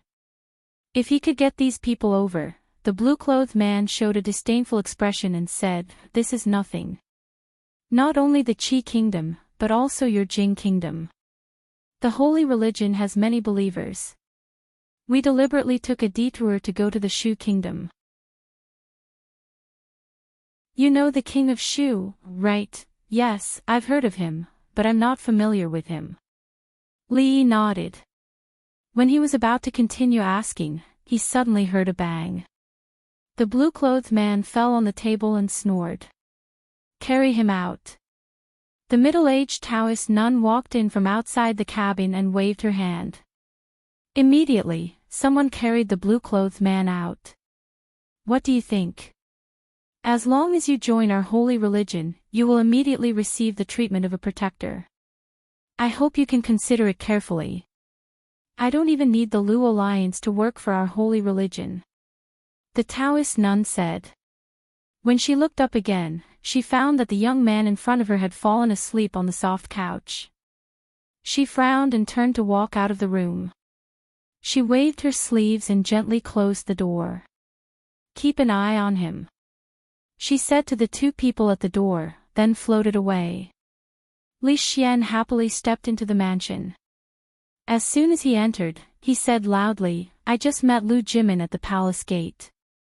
He said, he looked at the young servant girl with red and swollen eyes and asked, "What happened? Who bullied you?" After a while, he walked out of the Li mansion with a gloomy face. He got on the carriage and said in a low voice, "To the palace. That boy's wife is pregnant." Emperor Jing put down the accounts in his hands and temporarily suppressed the joy of nearly 1,000,000 taels of silver entering the national treasury. He smiled and said, "Pass the decree that Chang and County Earl Li Yi is dedicated to his duty and shared the emperor's worries. He will be granted the title of Marquis of Chang and County. His wife, Lady Liu, is smart, virtuous, dignified and elegant."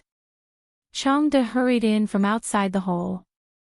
He looked up at Emperor Jing and said, "Your Majesty, County Earl Li Yi is in trouble, bastard. How could such a thing happen under the emperor's rule?" Emperor Jing's face darkened.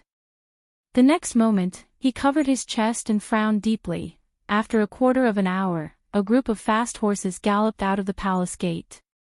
The secret intelligence office turned out in full force, which made the officials and nobles in the capital tremble. The Glaze Bazaar had just ended. Was His Majesty going to make a big move again? When Li Yi woke up from his sleep, it was already dusk. He pushed open the door and walked out. On the sparkling river, there were groups of pleasure boats and laughter. He didn't know where he was. "Aren't we leaving?" He looked at the two people at the door and asked. "The river is congested at this time. Her ladyship has ordered us to leave after midnight." Lee nodded and said, "It's still early. Why don't we go up and listen to the opera and watch the singing and dancing?" "What did you do to me just now?" The man in blue walked over angrily from the side. "I want to go up and listen to the opera. Do you want to come with me?" The man in blue said angrily, "Don't even think about it. I won't be fooled by you again. You can only stay on the boat. You can't go anywhere." Lee waved his hand and said, "Then I'll go and ask your ladyship." After a quarter of an hour. "Look, isn't it more interesting to go out than to stay on the boat?" Lee looked back at the dozen people behind him, pointed to the front and said, "There is a brothel in front. Go in and watch the opera and listen to the stories. If you see anything you like, just buy it. I'll be the host today. Remember to go back and ask your ladyship for reimbursement."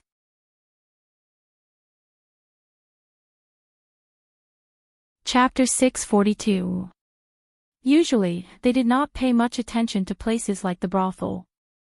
Seeing it today, the apostles of the holy religion were surprised to find that the play in the brothel was actually so interesting. By Suzhen, humans and demons cannot love each other. The sea of bitterness is boundless, repent and you will be saved. On the stage, a monk wearing a bright yellow kasaya held an alms bowl in his hand and pointed it at the woman in white on the ground. The woman looked up at the monk and said in a sad voice, "Fahai, I and the official are really in love. Why are you so aggressive?" "Amitba."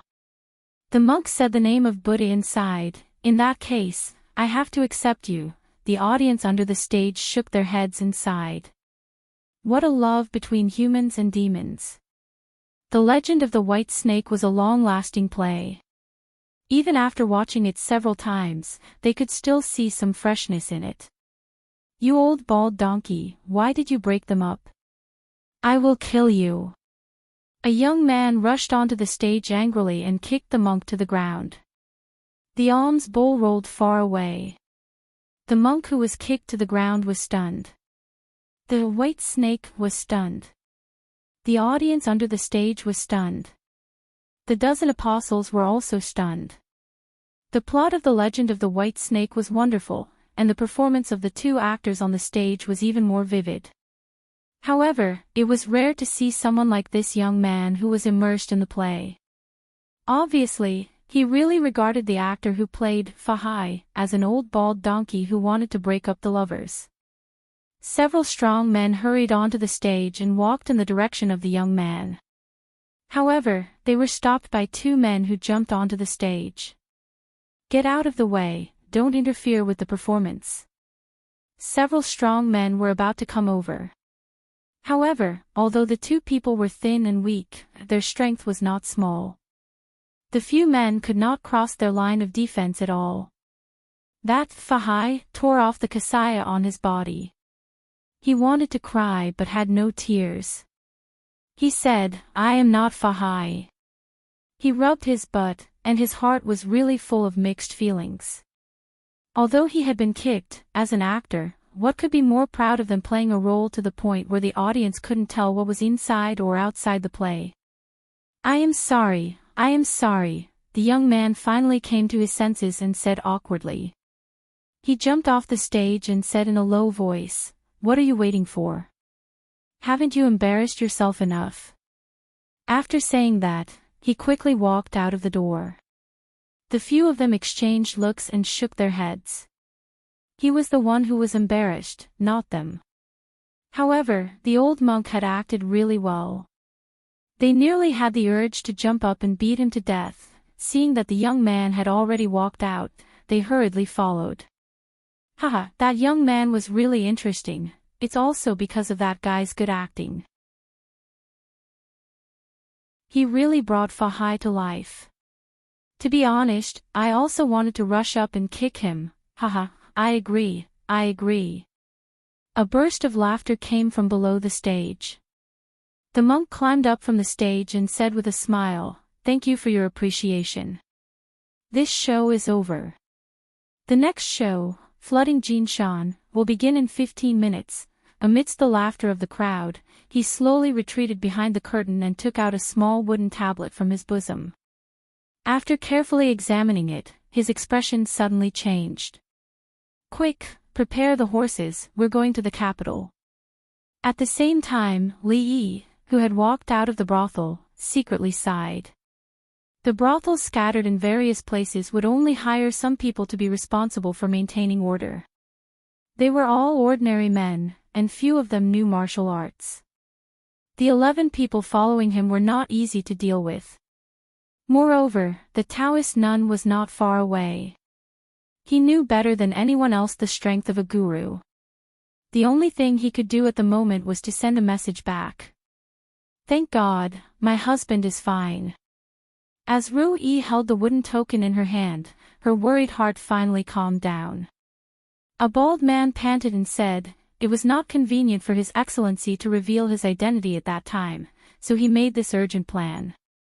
"I didn't dare to delay and immediately came here overnight." "You've worked hard." "Not at all, not at all." The man smiled and said, "It's His Excellency who has given us performers a living. It's our honor to do something for His Excellency." "Thank you very much." Ri looked at him and turned her head to say, "Uncle Li, go to the cashier and withdraw 1,000 taels of silver." The little maid ran out with swollen eyes and said in a panic, "First miss, second miss is missing. She hasn't come back since last night." The morning assembly had just ended. The courtiers walked out of the main hall with confusion, shock, and doubt on their faces. It was rare for so many emotions to appear on the faces of hundreds of officials on such a large scale. Uncle Li of County Li was missing.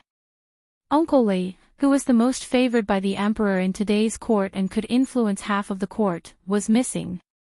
His Majesty was in a very bad mood today. The morning assembly that usually lasted at least 2 hours ended in less than a quarter of an hour. The strangest thing was that an official was kicked by the furious old General Shui just because he had a little doubt about the calculation school. His Majesty did not say a word and just announced the end of the assembly. Until now, they still hadn't recovered from this news. An hour later, in an official's mansion. "Li Yi is missing. Should we forget it? Let's put this matter aside for now. If he was still in the capital, this would be a dispute in the court. But now that he is missing, if we take the opportunity to make a move, I'm afraid it will anger a lot of people." "You saw it, old General Shui in the main hall just now. I also don't think it's appropriate. Whether it's those people in the imperial court or His Majesty, they won't allow anyone to add insult to injury at this time. In my opinion, Li Yi has offended so many people that there's an 80% chance he'll never return. Without him, there's nothing to worry about." They did not expect the situation to change so quickly. They quickly finalized some things. Without Li Yi, there is one less biggest stumbling block in front of the King of Shu. "Congratulations, congratulations, Zumo, what's wrong with you these days? Are you not feeling well?" Wan Ruoqing looked at Sing Zumo, who was sitting on the stone bench in the yard in a daze, and asked worriedly. "Zumo? Zumo?" Wan Ruoqing walked over and waved her hand in front of her eyes. "Ah." Sing Zumo came back to her senses and said, "Don't bother. I've asked Xiao Chui to buy breakfast." Wan Ruoqing was startled. She reached out and touched her forehead, saying, "It's not hot, but you've been really strange these days. I'll ask Yuzhu to get a doctor." "There's really no need." Sing Zumo waved her hand. At this time, Xiao Chui ran in from outside in a panic and said loudly, "Outside, outside, everyone is saying that Li is missing." Wan Ruoqing's expression froze, and Sing Zumo stood up abruptly. Cheers! In the Drunken Moon Tower, several young men frequently clinked their glasses, their voices full of joy. That scourge has finally received retribution. I really hope I never see him again. Yes, if he's going to disappear, it's better to be thorough. Every time I think about this, I can't help but want to laugh. Several famous playboys in the capital swept away their gloomy mood and their faces were full of smiles. I heard that he has 2 lovers in Willow Lane.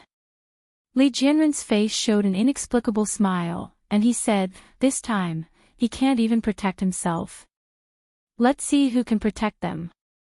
Say, even if he can come back and see that those 2 lovers are all ready. What will he think? There was another burst of laughter.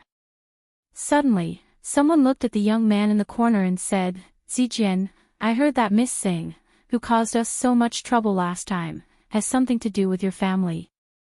Sing Zijian shook his head and said, what Miss Singh? I don't know. Li Jianren laughed and gritted his teeth, if that's the case, then I won't be polite. At the same time, in a courtyard somewhere in the capital, a man with thin cheeks and wearing a blue robe looked at the dozens of people in the courtyard and said, you are all the elites of the holy religion left in the capital. The Empress has ordered us to lie low and endure. However, although the Empress has left the capital, there is still her incarnation in the capital. Since we have entered the holy religion, it is our duty to protect the Empress and strengthen the holy religion.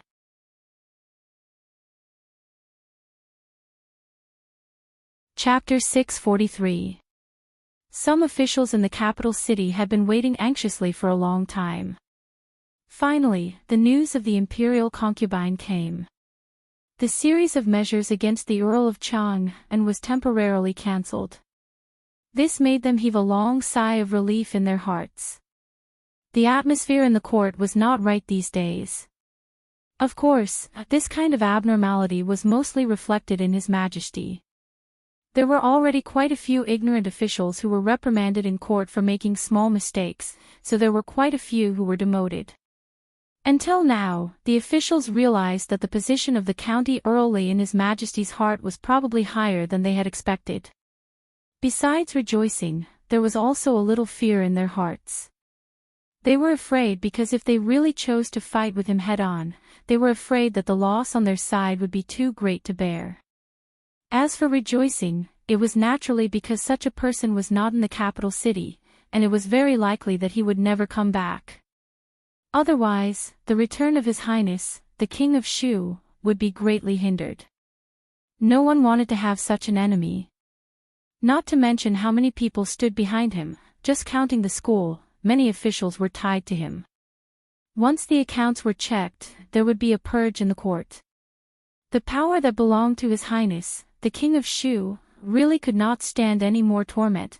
After some depression and wind and rain, the capital city returned to the surface of calmness. In the Hall of Diligent Government, Emperor Jing put down the memorial, rubbed between his eyebrows, and said in a deep voice, "Send more people. Send 10 executives in the palace out. If they can't find him, don't come back." Changde's figure silently retreated. In the wide square of the Ganlu Hall, a figure was moving, and the sword shadows were dense. A gray-haired old woman stood in the distance and looked at it, sighing slowly. Not long after, the figure stopped and walked here. He did not look at the golden egg fried rice on the stone steps, but carried the jar of wine beside him into the hall. In the mathematics college, the classroom was empty at lunchtime. Li Xian looked out of the window absent-mindedly. Another handsome man came in with a lunch box and put it in front of him. After glancing at him, he walked out without saying a word. Outside the college, Li Han's chubby figure had lost a lot of weight. At this moment, he was standing in the corner with his hands behind his back, loudly reprimanding several young men. 10 days. The young maidservant sat in the courtyard, counting the days with her fingers. Although her face was much paler than before, it was still somewhat healthy. Son-in-law had sent a letter a few days ago, saying that he had an urgent matter to attend to in a faraway place and would only be back after a very long time. How long was a very long time? A month? Or 2 months? She was actually very happy that Miss was pregnant, but the son-in-law was not around, and even the second Miss had disappeared for almost 10 days. She just could not be happy. Hearing the voice behind her, she looked back and immediately stood up. She hurriedly ran over and said, "Miss, don't move. Let me do it." There was a lot of space inside the carriage, and it was covered with a thick brocade couch. However, it was still a little bumpy on the official road.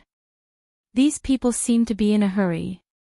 Except for the first night when the river was congested, they had to stop for a short while. After that, they hurried on day and night. Apart from Taoist nun, there were dozens of people accompanying them. Without exception, all of them were masters. Li Yi had seen 2 of them in purple at the Hero Conference. They were all masters in the heaven list. The other people in blue also gave off an extraordinary feeling. Not counting the Taoist nun, this kind of strength in the Jianghu could be considered as a not insignificant force.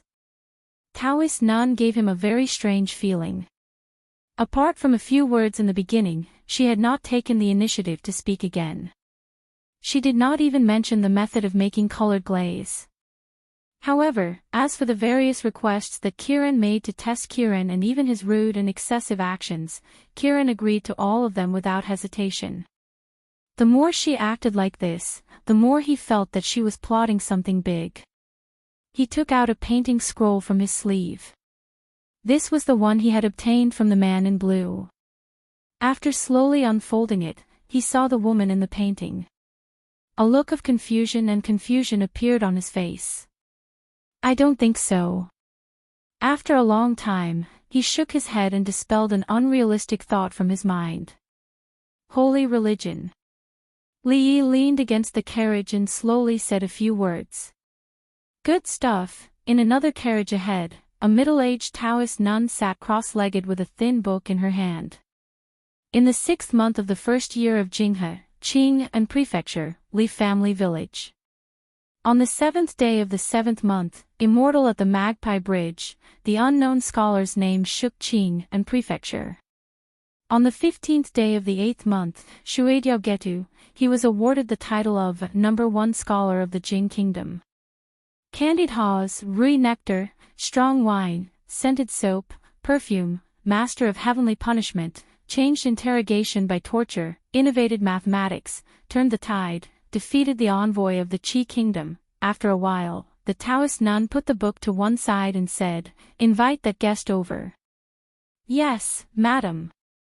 Immediately, one of the men turned his horse around and rode to the front of another carriage. He said to the people standing guard outside, "Her ladyship has orders to invite this guest over." "Sho." One of the men made a shushing gesture and said, "Keep your voice down." He fell asleep again. The man's face showed an expression of disbelief. The others nodded helplessly. "Forget it, I'll go report to her ladyship." The man shook his head helplessly, turned his horse around again and rode forward. He had seen people who liked to sleep, but this was the first time he had seen someone who slept during the day and slept at night, only waking up for meals. No wonder her ladyship treated him so specially. After all, there weren't many people in this world who liked to sleep so much. Then let's wait for him to wake up. After reporting the truth, there was a pause before a voice came from inside the carriage.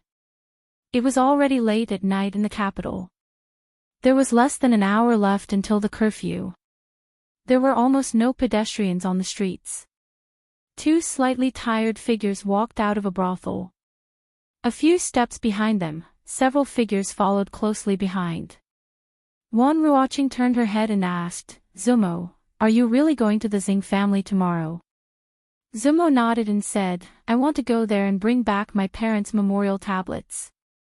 Wan Ruoqing thought about it and said, "I'll go with you." Zumo shook her head. "No need. It's not a dangerous place. I'll be fine alone." "All right, I'll wait for you outside the Xing family tomorrow." Wan Ruoqing nodded and then sighed. "I wonder how he is. There hasn't been any news from the brothel for a long time." Zumo raised her head, and a trace of deep regret appeared on her face. If she hadn't asked Xiao Chui to lie to him that day, if she had asked him to stay for just a quarter of an hour, would that incident not have happened? Who? Suddenly, an explosive shout came from behind them. The 8 people immediately rushed forward and surrounded Wan Ruoqing and Xing Zumo with their backs to the outside. One of them even unsheathed his weapon and revealed a vigilant expression as he pointed to a distant alley on the side. One person looked into the darkness and said coldly, "Stop hiding and come out." Only the man's words echoed in the dark alley. There was still no sound.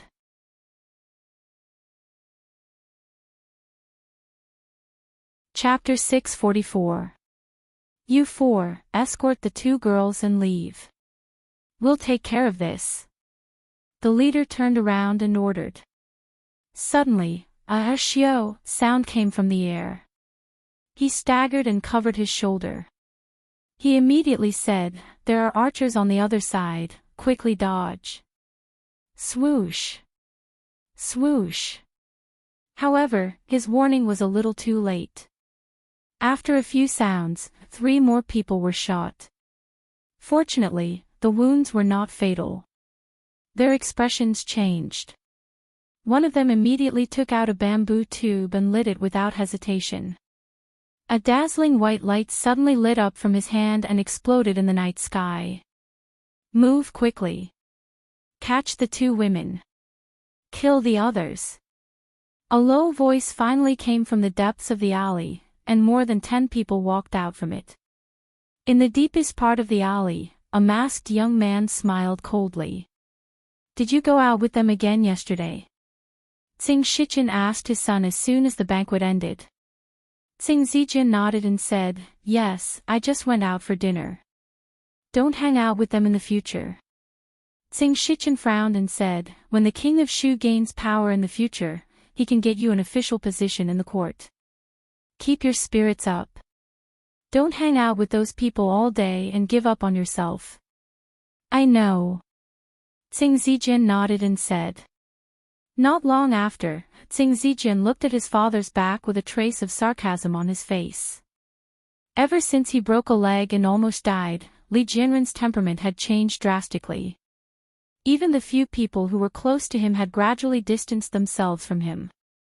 This time, after Li Yi disappeared, he had said many times that he wanted to take revenge for the humiliation he had suffered in the past. He knew that the 2 women were protected by experts, and this was not a small matter at all. He had made ample preparations. He had even gone there personally to witness that scene with his own eyes. Now, he had probably succeeded, right? Xing Zumo. In the entire Xing family, only his father thought so. Xing Zijin's mouth twitched, and he got up to walk to his room. He would get news of Li Jianren by tomorrow night at the latest. Dazzling fireworks exploded in the night sky. Within a few breaths, the nearest brothels were quickly lit up. However, it was too late. The arrow is poisoned. The 4 people who were shot were lying on the ground, their faces pale. The other 4 were protecting the 2 women behind them. When they saw the dozen people walking out of the alley, their faces turned ugly. "Who are you people?" the leader of the group asked coldly. "Don't let him stall for time," the leader of the opposing side said calmly. "Kill." He didn't expect the other party to be so decisive. The man's face completely darkened as he said, "Ladies, we can only hold them off for a while. You 2 run quickly to the nearest brothel." After saying that, he took the lead and rushed forward. The signal had already been sent. As long as they could buy some time for reinforcements to arrive, these people would no longer be a threat. The other 3 glanced at each other before pouncing forward one after another. Although Wan Ruoqing and Xing Zumo looked anxious, they also knew that the 2 of them would only be a burden here. They quickly turned around and ran back. How could the opposing side let the 2 of them go? Immediately, 4 people quickly chased after them. The few men were entangled and could only watch helplessly as they passed by them. Let's see where you can run to. The four people walked side by side. When they passed a certain street corner, a sneer appeared on their faces. However, at this street corner, a blade suddenly flashed, and four heads rolled to the ground. Disrespecting the queen, you deserve to die. A figure walked out from behind with a bloody long blade in his hand and said coldly. More and more figures walked out from behind him and turned their heads at the same time, looking at the deep alley not far ahead. Why haven't they come back yet? Seeing that the four people who were not afraid of death actually stopped everyone, and there was still no news of the four people who had just left, the leader finally frowned. The four of them all had extraordinary skills, but it took them such a long time to deal with two weak women. If they delayed any longer, the situation might change. The man was about to open his mouth to adjust his plan, but at some point, he saw many figures rushing over from the opposite side. His expression finally changed.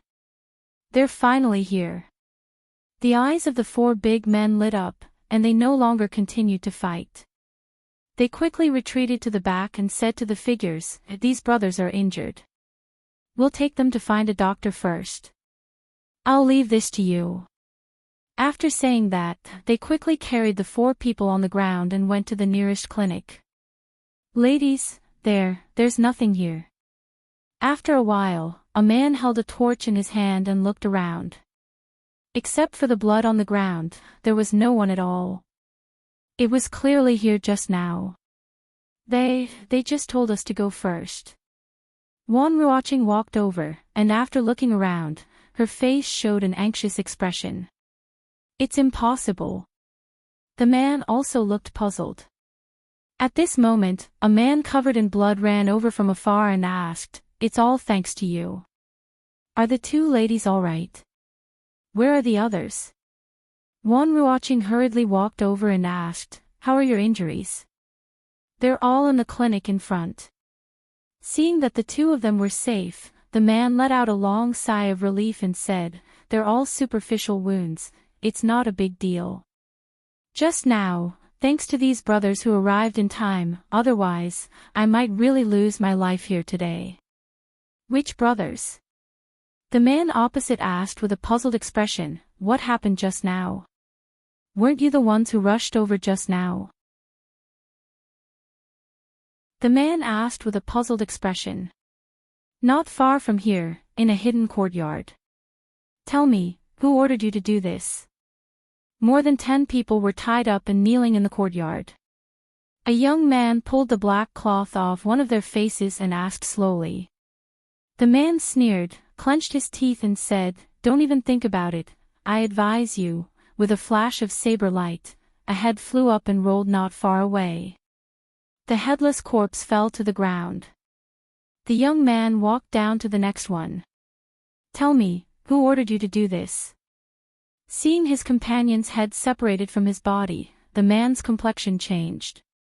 He said, "You had better not." With another flash of saber light, the young man walked in front of the third person. "Tell me, who ordered you to do this?" The black-clothed man pointed at the last person and said with a trembling voice, It was Li. It was young Master Li Jianren. I beg you, don't kill me. Disrespecting the Heavenly Empress, you all deserve to die." The young man took a step back and waved his hand. In an instant, several saber lights appeared in the courtyard. The young man walked to the last black-clothed man in the courtyard and slowly said, "Now, it's your turn." The figure's body was already trembling like a sieve. He said, You dare kill me. My father is the Assistant Minister of the Ministry of Works, you can't kill me. Young Master, Assistant Minister of the Ministry of Works, I've offended you." The young man looked at him without any emotion in his eyes. In the next moment, there was the sound of a saber cutting into flesh. Li Jianren's eyes suddenly widened and then he did not close them again.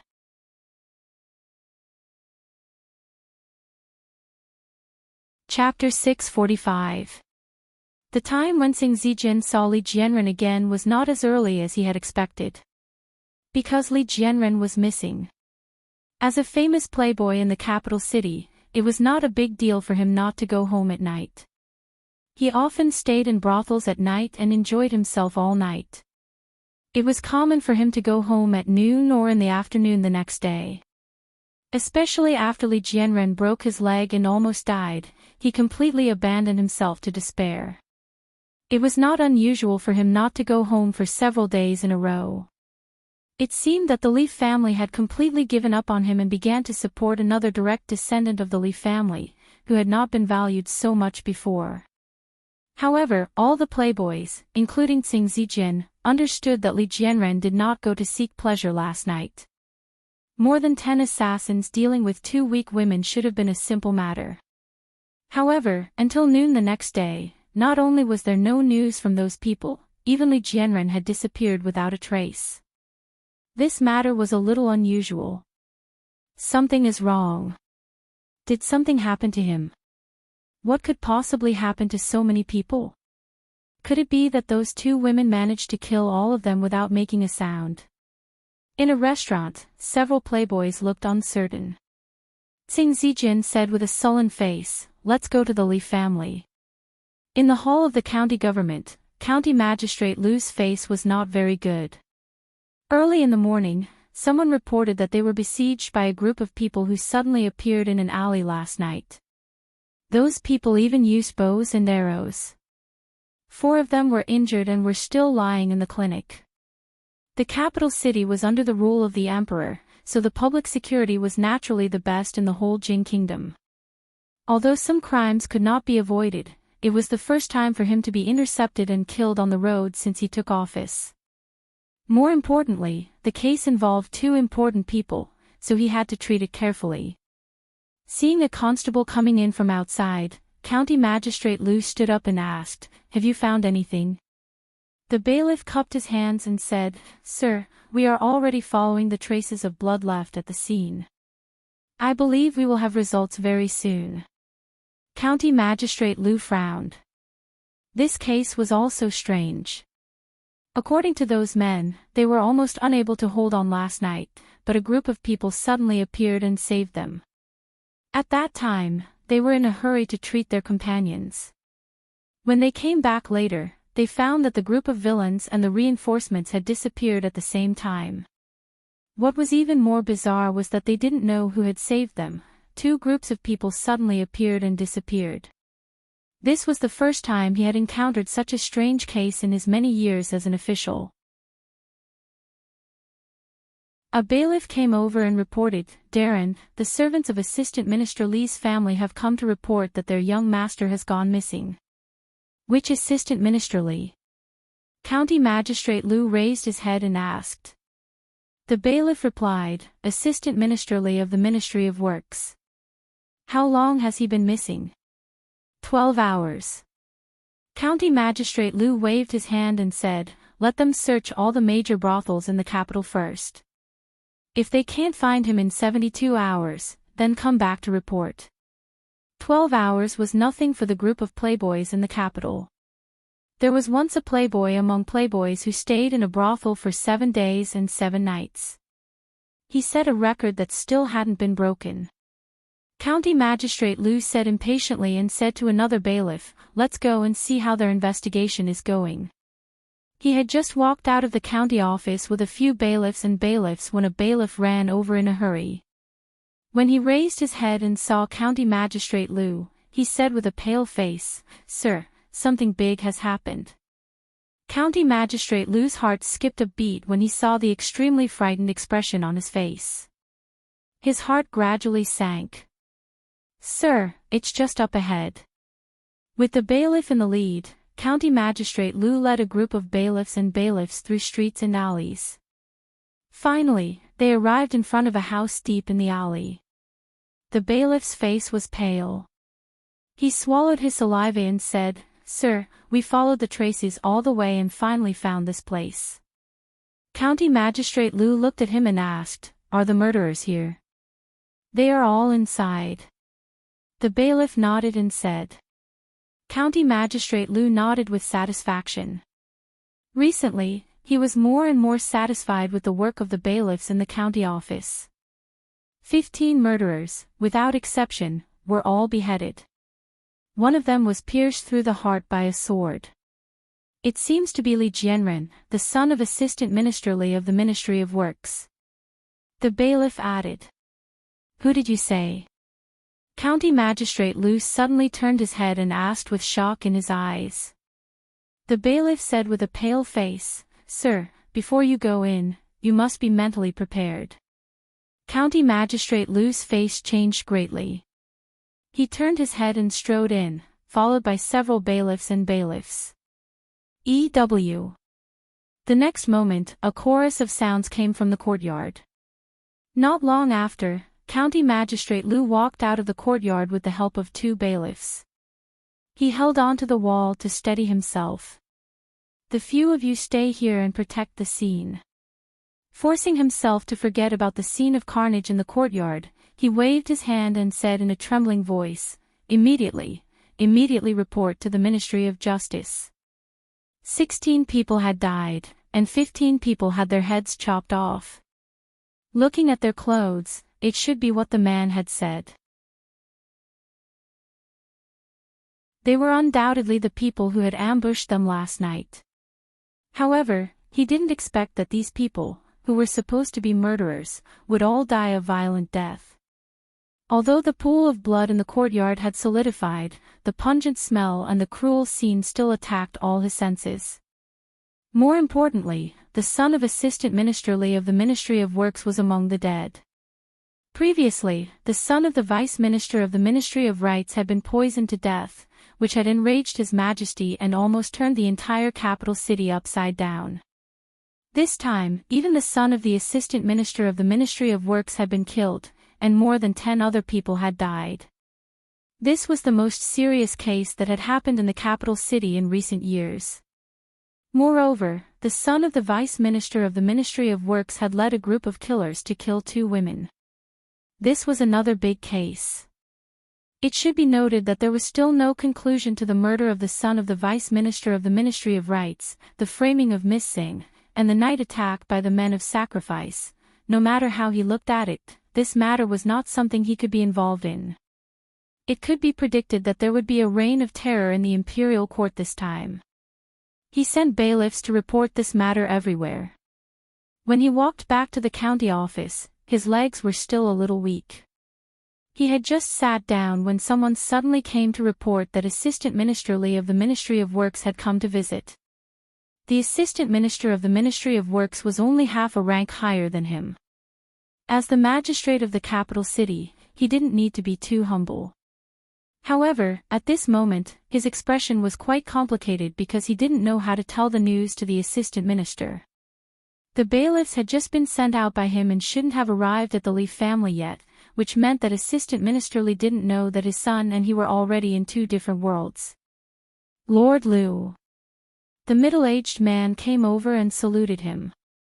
With a complicated expression, Magistrate Liu returned the salute and said, Lord Li, my son didn't return last night. I was really worried that something had happened to him. I'm afraid I'll have to trouble Lord Liu this time. The middle-aged man looked at the unfamiliar magistrate of the capital city. At this moment, he had already learned what had happened from Zhang Zijin and others, so he was worried. Naturally, he wouldn't think that his son didn't return last night because he was seeking pleasure in a brothel. After learning that Lord Liu didn't attach much importance to this matter, he hurried over immediately. Magistrate Liu sighed and said, To tell you the truth, Lord Li, we've found your son. Where is he? The middle-aged man's face lit up.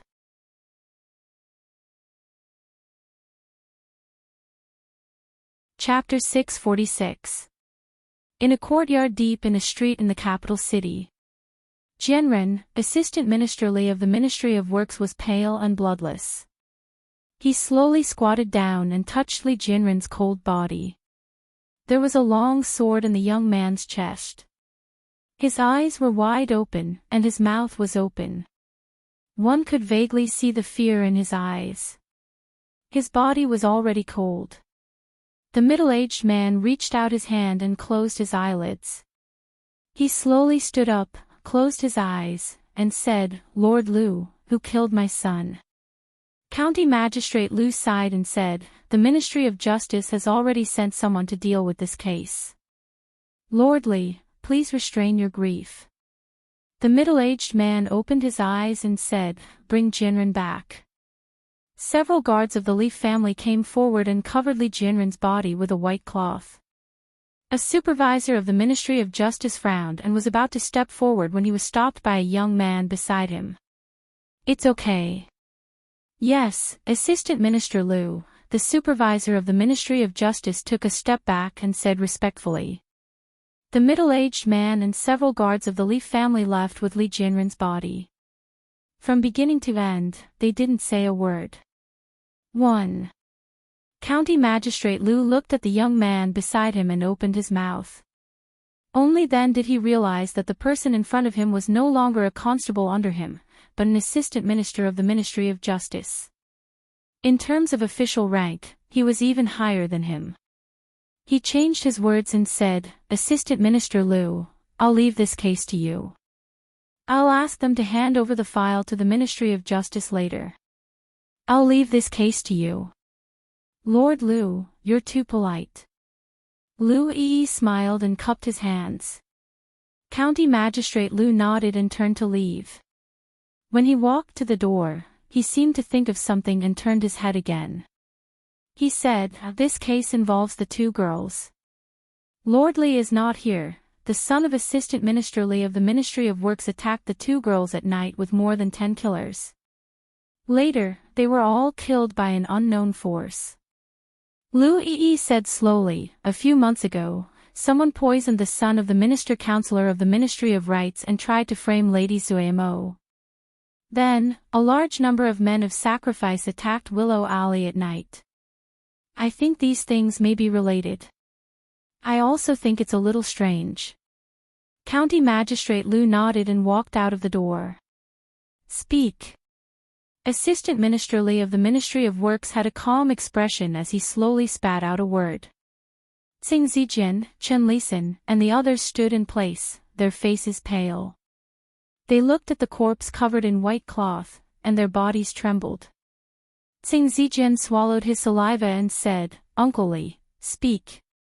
The middle-aged man said expressionlessly, where did Jinren go last night? He was suspicious of what they had said before. If it was just two commoner girls, how could things have turned out like this? The middle-aged man looked down and closed his eyes in pain. Li Yi went missing, and Jinren said he wanted to take revenge. Chen Lisan lowered his head, gritted his teeth, and said, He brought people to cause trouble for Li Yi's two lovers. What are the names of those two women? The middle-aged man asked in a low voice. Xing Zumo, Wan Ruoqing, Chen Lisan said immediately. The middle-aged man repeated the two names a few times, then turned around and walked out of the door without looking at the playboys again. Li Jianren was dead. Li Jianren was actually dead. Xing Zijin still couldn't accept this reality when he walked out of the door of the Li mansion. There was no suspense at all. Why did it end up like this? Qin Yu was slapped by Li Yi in public, and King Duanyang was kicked away by Li Yi. The most serious thing was that His Royal Highness King of Shu was beaten up, and they, the Popinjays, were beaten by His Majesty. However, Li Jinren's body was just in front of him. Just yesterday, they were still drinking and chatting merrily, talking about how they would take revenge on that person. Why did everything change after he left? It became even more. Xing Zijin didn't know how he walked back home until he felt a burning pain on his face. He raised his head in disbelief and looked at his father who was glaring at him. You bastard! When Xing Shichen slapped him a second time, blood was already flowing out of the corner of Xing Zijin's mouth. However, these two slaps didn't seem to vent Xing Shichen's anger. He looked around and actually picked up a chair beside him. A middle-aged woman rushed forward and hugged him tightly. She said to Xing Zijin, What are you waiting for? Run! Xing Zijin's expression changed. He immediately flashed back to his room and closed the door from the inside.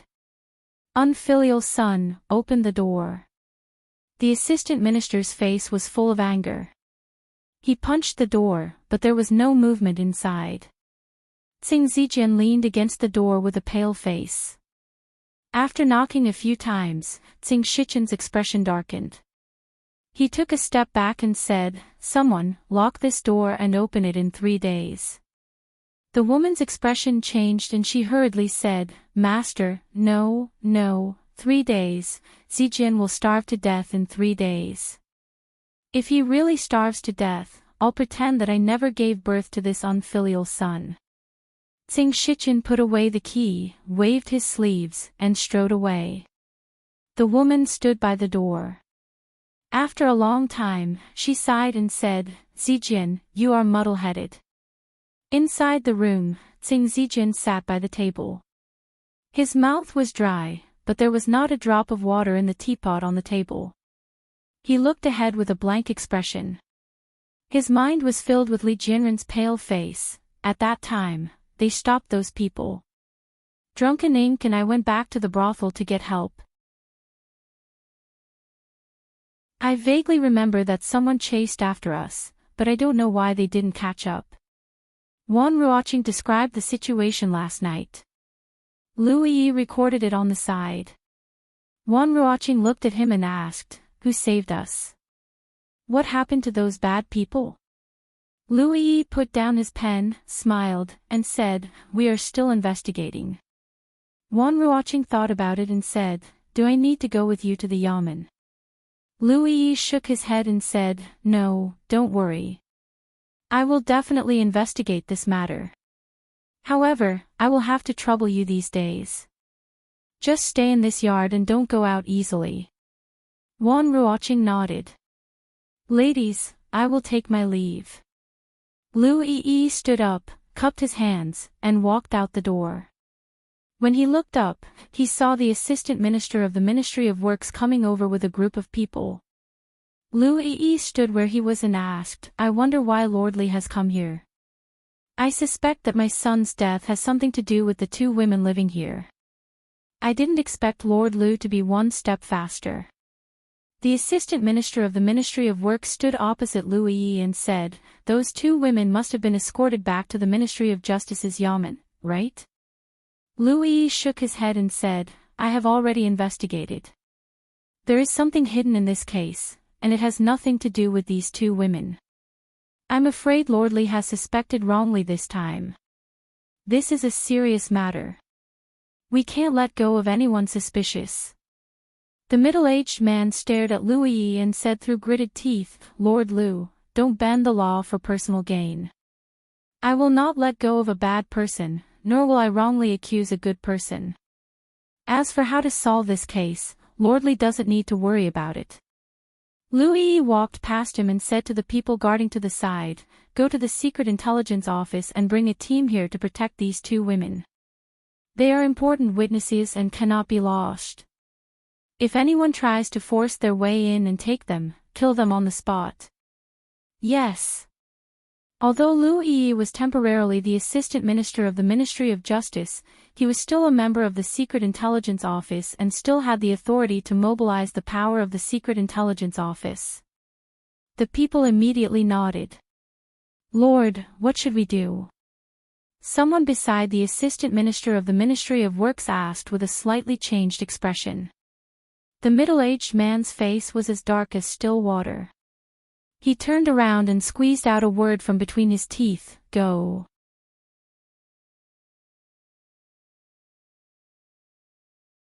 Chapter 647.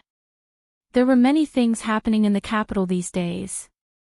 There were always some unimaginable things happening under the feet of the emperor. The disappearance of the Count of Chang'an, Li Yi, had not completely passed.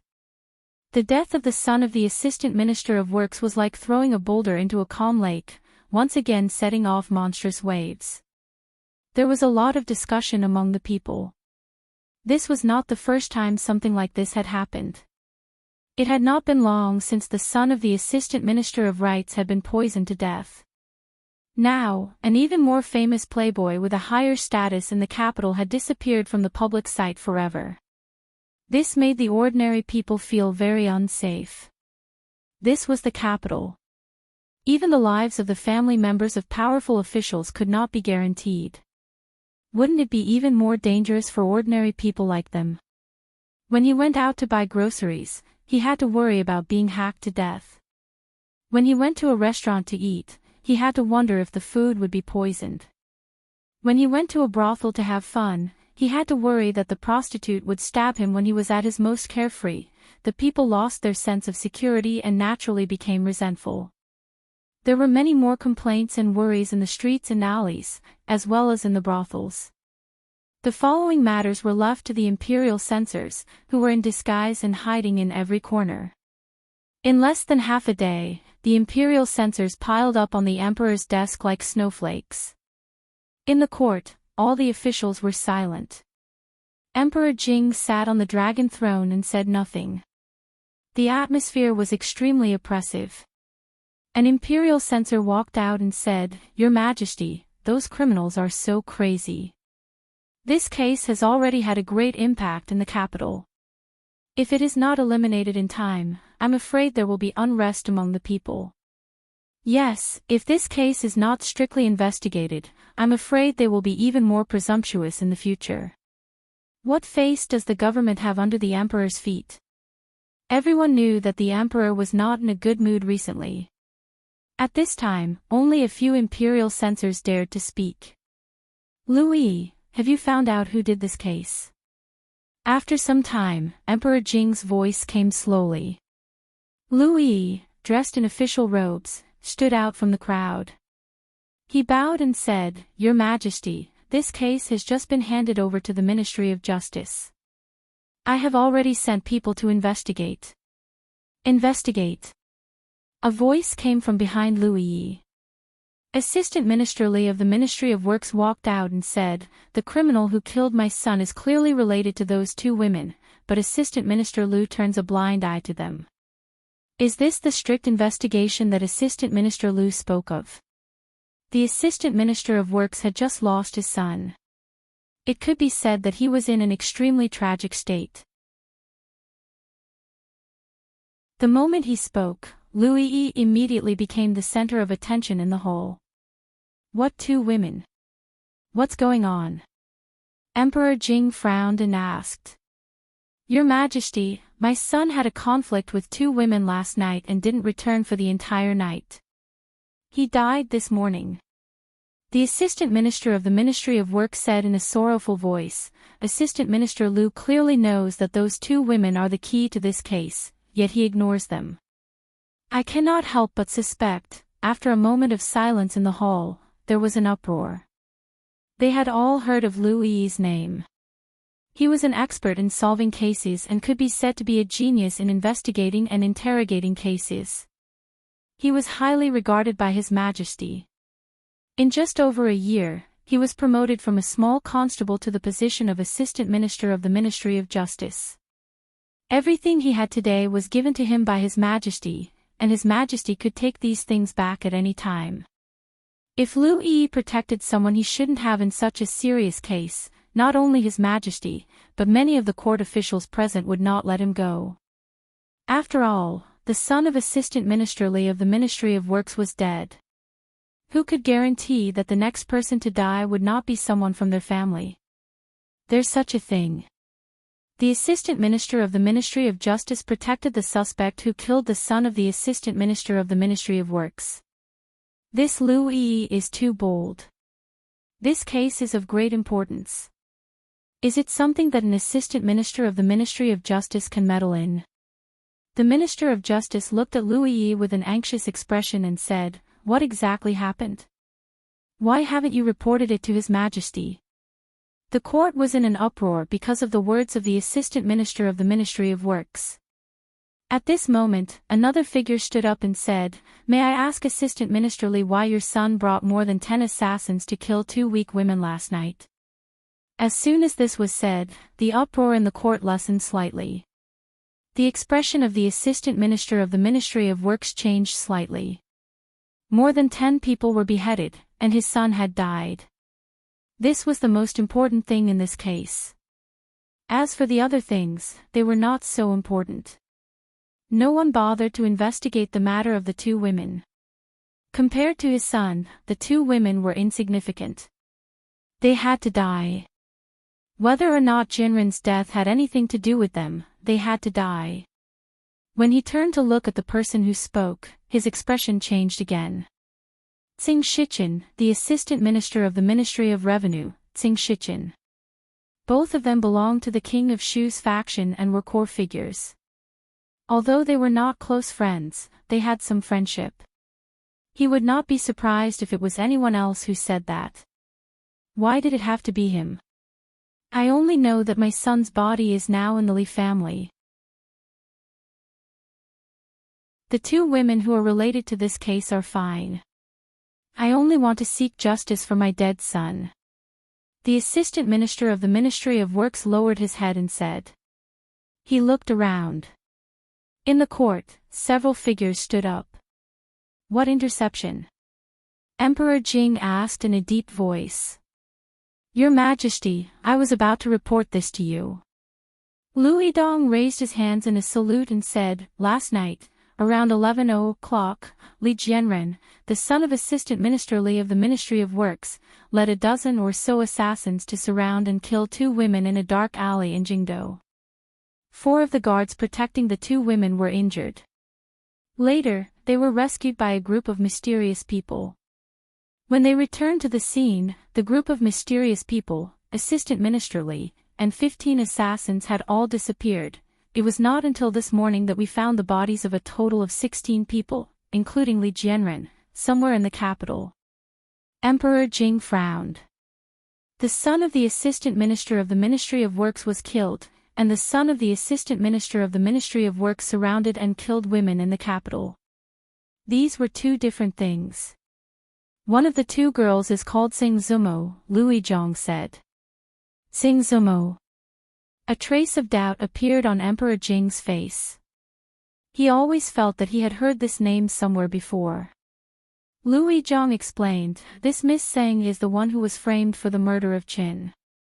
As soon as Lu Yizhong said this, the courtiers were suddenly stunned.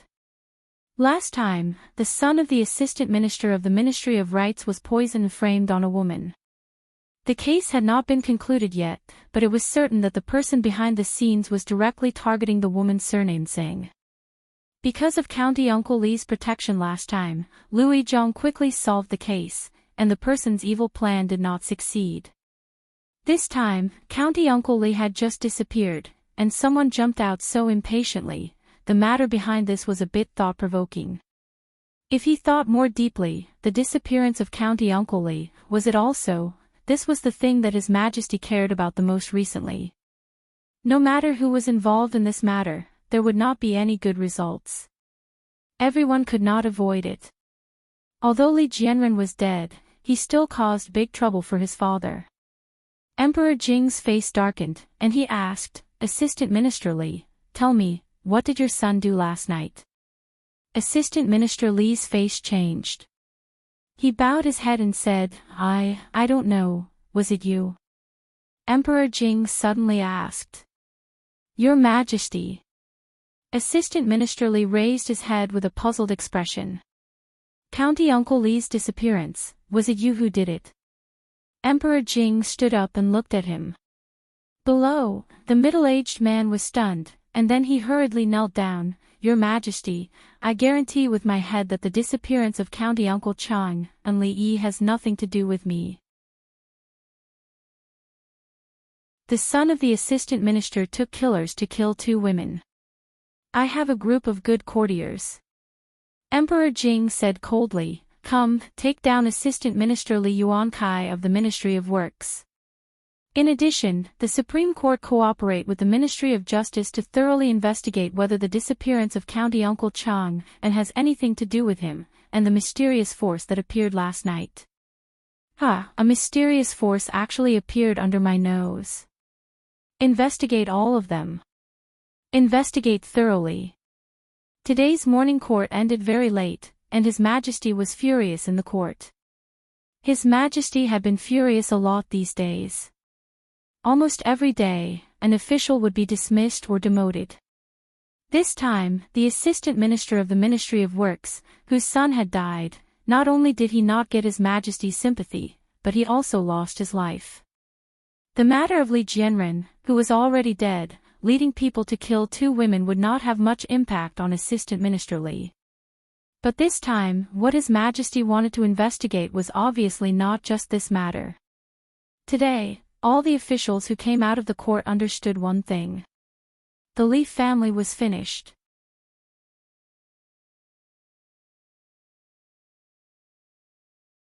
Chapter 648. Compared to the Ministry of Revenue and the Ministry of Appointments, one of the 6 ministries, the Ministry of Works, did not seem as important. However, the fact that an assistant minister had been brought to the Ministry of Justice for investigation was still a considerable disturbance to the entire court. Although they didn't know what the result would be, based on the current situation, Assistant Minister Li was most likely dead. The results of the Ministry of Justice or the Secret Intelligence Bureau's investigations were always the results that the emperor wanted. If they investigated meticulously, there was not a single person in the court who did not have a guilty conscience. The other officials were fine, but although the emperor had changed greatly these days, even his temperament had become more ruthless and he was not as magnanimous and tolerant toward the mistakes of the court officials as before. There was only a certain limit. This time, Assistant Minister Li of the Ministry of Works had exceeded that limit. However, for some other officials, the 2 to 3 years of good times were truly unlucky. The officials in the faction were all suffering. Now, it was already the turn of a 4th-rank official. Even the king of Shu had been banished from the capital. Prime Minister Qin rarely spoke up in court. In just over a year, the advantage that he had gained over the past few decades had become negligible. The emperor's health was getting worse, but he had banished the king of Shu and suppressed the officials in the king's faction. Could it be that the emperor was so disappointed in him that he had other plans? These guesses and suspicions began to surface in the minds of more and more people and could not be dispelled. Why are there always so many idiots in this world? In a brothel somewhere in the capital, Qin Yu sipped a cup of wine and shook his head as he held a plump woman in his arms. Chen Lijun sighed and said, "The Li family is finished." The assistant minister of the Ministry of Justice personally led people to search their house today. Li Jianren's funeral has just been organized. I'm afraid they will have to do it again. This time, the Li family that the assistant minister of the Ministry of Works belonged to would be completely erased from the list of influential officials in the capital. Li Jianren was dead. His death was not without meaning. At the very least, he had dragged the entire Li family with him to be buried with him. Chen Lijun raised his head and glanced around. In the entire capital, few people could compare to Qin Yu's hatred for Li Yi. However, even he could only endure and not do anything. Who gave those idiots the confidence? Clang! Cui Qingyu threw something on the table, making a crisp sound. He looked at the plump woman in Qin Yu's arms and said, "You go out first." "Thank you, young master." Seeing the sparkling and translucent bracelet on the table, the woman's eyes widened. She grabbed it and hid it in her sleeve, saying, "Thank you, young master, thank you, young master. This humble woman will leave right away." After the woman left, Qin Yu looked at Cui Qingyu with some surprise and asked, "When did you become so generous, giving out glass bracelets so casually? They're all worthless things." Cui Qingyu shook his head and said, "I have something to ask you." Qin Yu sighed and said, "The Cui family is really a big family.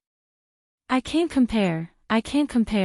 Cui Qingyu looked at him and asked seriously, "What is Prime Minister Qin thinking?" Qin Yu glanced at him and asked, "Is the one talking to me Cui Qingyu or the eldest young master of the Cui family?" "Young Duke Qin." Cui Qingyu stood up, cupped his hands, and asked, "I need to know the attitude of your Qin family." At this moment, he represented the Cui family. After being rejected several times in the Qin family's mansion, the Cui family was eager to know the true attitude of Prime Minister Qin and the civil officials under him. Chinyu glanced at him, waved his hand, and said, "Sit down and talk." Not long after, in a tea house opposite a brothel, a man sitting by the window saw several young people coming out of the brothel, turned around, and went downstairs. Several performers invited by the tea house were performing on a temporary stage, and the seats below were full of guests. The man walked to a place and whispered to a middle-aged man sitting there, "Fifth master, they're coming out." Watching opera in a tea house is different from a brothel. "It's boring, let's go." The middle-aged man stood up and shook his head. The two walked out of the tea house and went straight to the opposite tea house. Ministry of Justice Prison. The former assistant minister of the Ministry of Work sat in front of a table. This cell was unusually clean, without a trace of strange smell. The food on the table in front of him was fragrant, and there was no lack of good wine and delicacies. He poured himself a cup of wine and leisurely enjoyed his meal. After the time it took for an incense stick to burn, he slowly wiped his mouth with a clean handkerchief, looked at the young man opposite him and said, "Lord Lu, you have good methods." Lu Yizhang looked at him and said, "Is there anything else that Lord Li wants to eat? I'll tell them to buy it." The desire for good food is not worth mentioning. The assistant minister waved his hand and said, "I thought there would never be such a day. Heaven's plan is not as good as man's plan. I admire Lord Lu. If you don't want people to know, don't do it." Lu Yizhang shook his head and said, "If you knew it would be like this, why did you do it in the first place?" The middle-aged man opposite him smiled and said, "People in the court can't do what they want. Lord Lu is still young. You will understand in the future. In this court, who dares to say that he is clean both in front and behind him?" Lu Yizhang looked at him and asked, "So you're saying that Lord Li plans on shouldering these matters alone? Don't tell me you don't know what the consequences of adding up these crimes will be." The middle-aged man shook his head and said, "Let this matter end here. Otherwise, it will be a disaster for Lord Lu and not a blessing." After a pause, he raised his head to look at Lu Yizhang and said, "I do not seek to be dishonorable. I only hope that Lord Lu will be lenient and leave some descendants for my Li family. I will be extremely grateful." Lu Yizhang nodded and said, "Beyond the law, there is reason. Lord Li's request is not excessive." The middle-aged man stood up and bowed to him. "Thank you, Lord Lu." Lu Yizhang nodded and said, "However, before this, I have a question." "Lord Lu, please speak." Lu Yizhang looked at him and said word by word, "How much does Lord Li know about the matter at the Palace of Eternal Peace 20 years ago?" The middle-aged man's expression changed greatly, but he instantly recovered and shook his head. "I do not know what Lord Lu is talking about." Lu Yizhang looked at him and said, "In that case, I will take my leave." After saying this, he turned around and left decisively. "Protect the descendants of my Li family." As he stepped out of the cell, a voice with difficulty came from behind him. Between the lofty mountains and precipitous cliffs, a group of nearly 100 people was slowly moving around a few carriages. In front of one of the carriages, a man in yellow looked back and said, "How long do you think he will sleep today?" "I'll guess 20 hours. Another man in yellow thought for a moment and said, "I'll guess more than 20 hours. There are 24 hours in a day, and it's convenient to eat. I'll bet 1 tael of silver. I'll bet." Just as the other man finished speaking, the curtain of the carriage was lifted and the young man asked, "Where are we?" A man in yellow immediately said, "In a few more days, we will reach Shu province." The young man nodded, but he did not enter the carriage. Instead, he leaned against the front of the carriage and admired the surrounding scenery. Seeing this, the man in yellow was slightly startled and asked tentatively, You're not going to sleep?" "No." The young man shook his head and said, "It's stuffy in the carriage, so I came out to get some fresh air." The man in yellow counted with his fingers. In another 2 hours, he would have slept for a total of 11 hours in a day, and he would have one tael of silver in his hands. However, if he continued to enjoy the scenery, his silver would fly away. He looked at the young man and said in a low voice, "How about you go in and sleep a bit more? I'll help you roll up the curtain and open the window. That way, it won't be too stuffy." The young man thought for a moment and nodded. "That's fine." Not long after, another sound of gnashing teeth came from outside the carriage. "Damn it, you're cheating. Spare me, spare me, spare me." On the rugged mountain road, the 10 or so bandits who were extremely fierce just a moment ago were all kneeling on the ground. Their faces were pale and their voices were trembling. "Did you see it or not?" the young woman holding the sword asked coldly. "Yes, yes." A bald bandit hurriedly nodded and said, 2 days ago, there was a group of people like the heroine who passed by here. However, there were too many of them at that time, so we didn't dare to make a move." "Where did they go?" the woman asked coldly. "Shu Province." The bald bandit immediately stretched out his hand and pointed in a certain direction. After a long time, there was no sound. He mustered up his courage and looked up. Finally, he let out a sigh of relief and sat down on the ground. That demoness had finally left. After a moment, the bald bandit turned around and gritted his teeth. "Who hasn't failed before? The first business failed, but it doesn't matter. I'll come back tomorrow." 1 day later. Senior, 3 days ago, the person you spoke of passed by here 3 days ago and went to Shu Province. The bald bandit's face was covered in blood and his body was trembling as he spoke to an old man in front of him. "If I find out that you're lying to me, be careful of your head." The old man glanced at him and instantly disappeared. After a long time, the bald bandit crawled up from the ground, patted the dirt off his body and walked forward in a daze. "Big brother, where are you going?" A few anxious voices came from behind him. The bald bandit wiped his tears and said with a trembling voice, "I want to turn over a new leaf."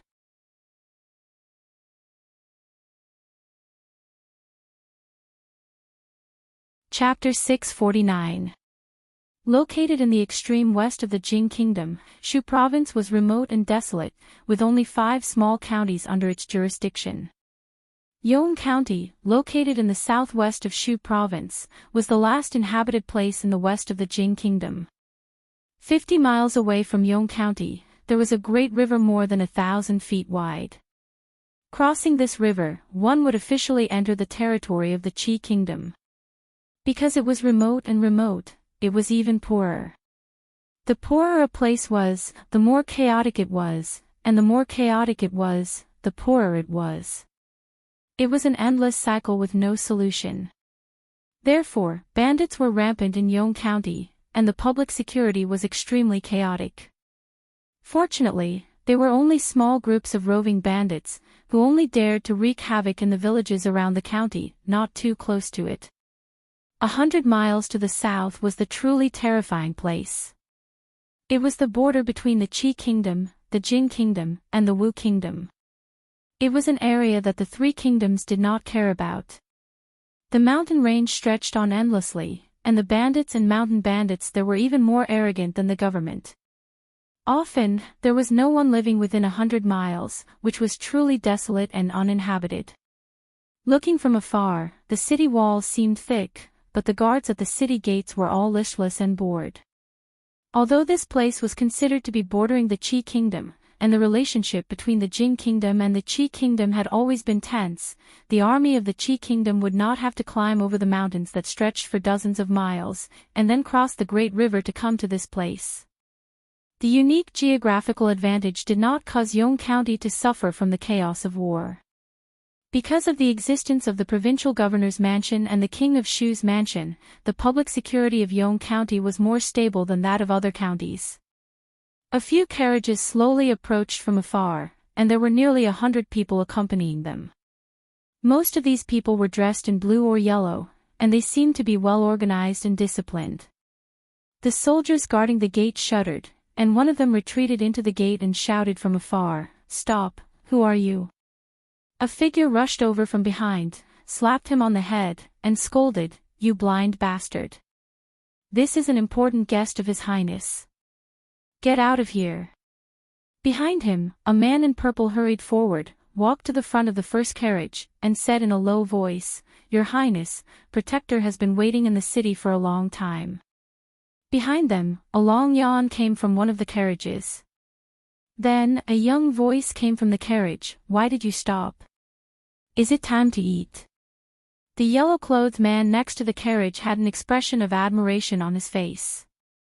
He had lived for 30 years, but he had never seen someone so fond of sleeping. The admiration in his heart could no longer be described with words. The man in yellow shook his head and said in a low voice, "It's not dinner. We've arrived at Shuzhou, Yongzhou County Government." It could be seen that the county government office had been around for a long time. The outer walls were peeling, and the paint on the gate was almost gone. A bailiff ran into one of the houses in a panic and said anxiously, "Sir, bad news, bad news. Another village has become a bandit." The young man, who was dozing off on the chair, was startled. His eyes opened abruptly, and a look of anger appeared on his face. He casually smashed an inkstone on the table. "Bastard, didn't I tell you not to disturb me when I'm resting?" "I'm sorry, my lord." The bailiff dodged the inkstone and immediately bowed, saying, "But those villagers have reported it to the county government. The county magistrate has ordered you to investigate the case." Got it, got it. I'll go right away." Jiang Xian stood up from the chair angrily. He was a new jinshi in 1 year, but now he was appointed to be a county magistrate in such a remote place. What was the difference between this and being banished? At the thought of having to deal with those trivial things again, his heart was filled with strong resentment. 2 years ago, because he said something wrong in Prince Ning's mansion, his career was affected. His bright and promising future was gone. Seeing that his peers had a smooth career and left him far behind, he was naturally anxious. It was not easy for him to get close to the king of Shu. Before he had time to rejoice, the king of Shu was expelled from the Jing kingdom the next day. So he followed the king and became a county magistrate in the most remote place of the Jing kingdom. County magistrate. Was this what a scholar should do? He dealt with trivial cases all day long. Finally, there was a big case that he could make some achievements in. However, he vomited when he saw the crime scene. He didn't make any achievements. After that, he didn't eat meat for a whole month. He, Jiang Xian, had studied hard for more than 10 years just to suffer here. There weren't even any high-class brothels here. The so-called famous courtesans were all ugly and unsightly. Even in his dreams, he wanted to go back to Qing and Prefecture. The girls in the Golden Phoenix Pavilion and Jade's courtyard could only be described as beautiful. Sometimes he really doubted whether the king of Shu was the emperor's biological son. As the eldest son of the emperor, how could his fief be in such a remote place? This time, he was afraid that he had followed the wrong person. Another bailiff came in from outside and said, "My lord, the servants of the king's mansion have sent an invitation. The king of Shu will hold a banquet in the king's mansion tonight." Jiang Xian hurriedly said, "Just say that I will be there on time." In an inn in Yong County, Li Yi took the box from Taoist nun and looked at her and asked, "What is this?" The middle-aged Taoist nun looked at him and said lightly, "Tonight, you will go with me to the king of Shu's mansion. To avoid being recognized, wear this." Li Yi glanced at her and opened the box. He could not help but be slightly startled. He took out the thing in the box and a look of surprise appeared in his eyes. It was a mask. It looked not much different from the human skin mask seen on TV. It was very thin and soft to the touch. As if thinking of something, Li Yi quickly threw it into the box and asked, "Is this thing made of human skin?" No. The Taoist nun bluntly replied before turning around and leaving. Li Yi picked it up again and examined it carefully. It didn't look like human skin, and it didn't smell strange. He didn't know what material it was made of. It was surprising that such an exquisite thing existed in this era. After a while, looking at a blurry shadow in the bronze mirror, Li Yi touched his face, feeling both surprised and amazed.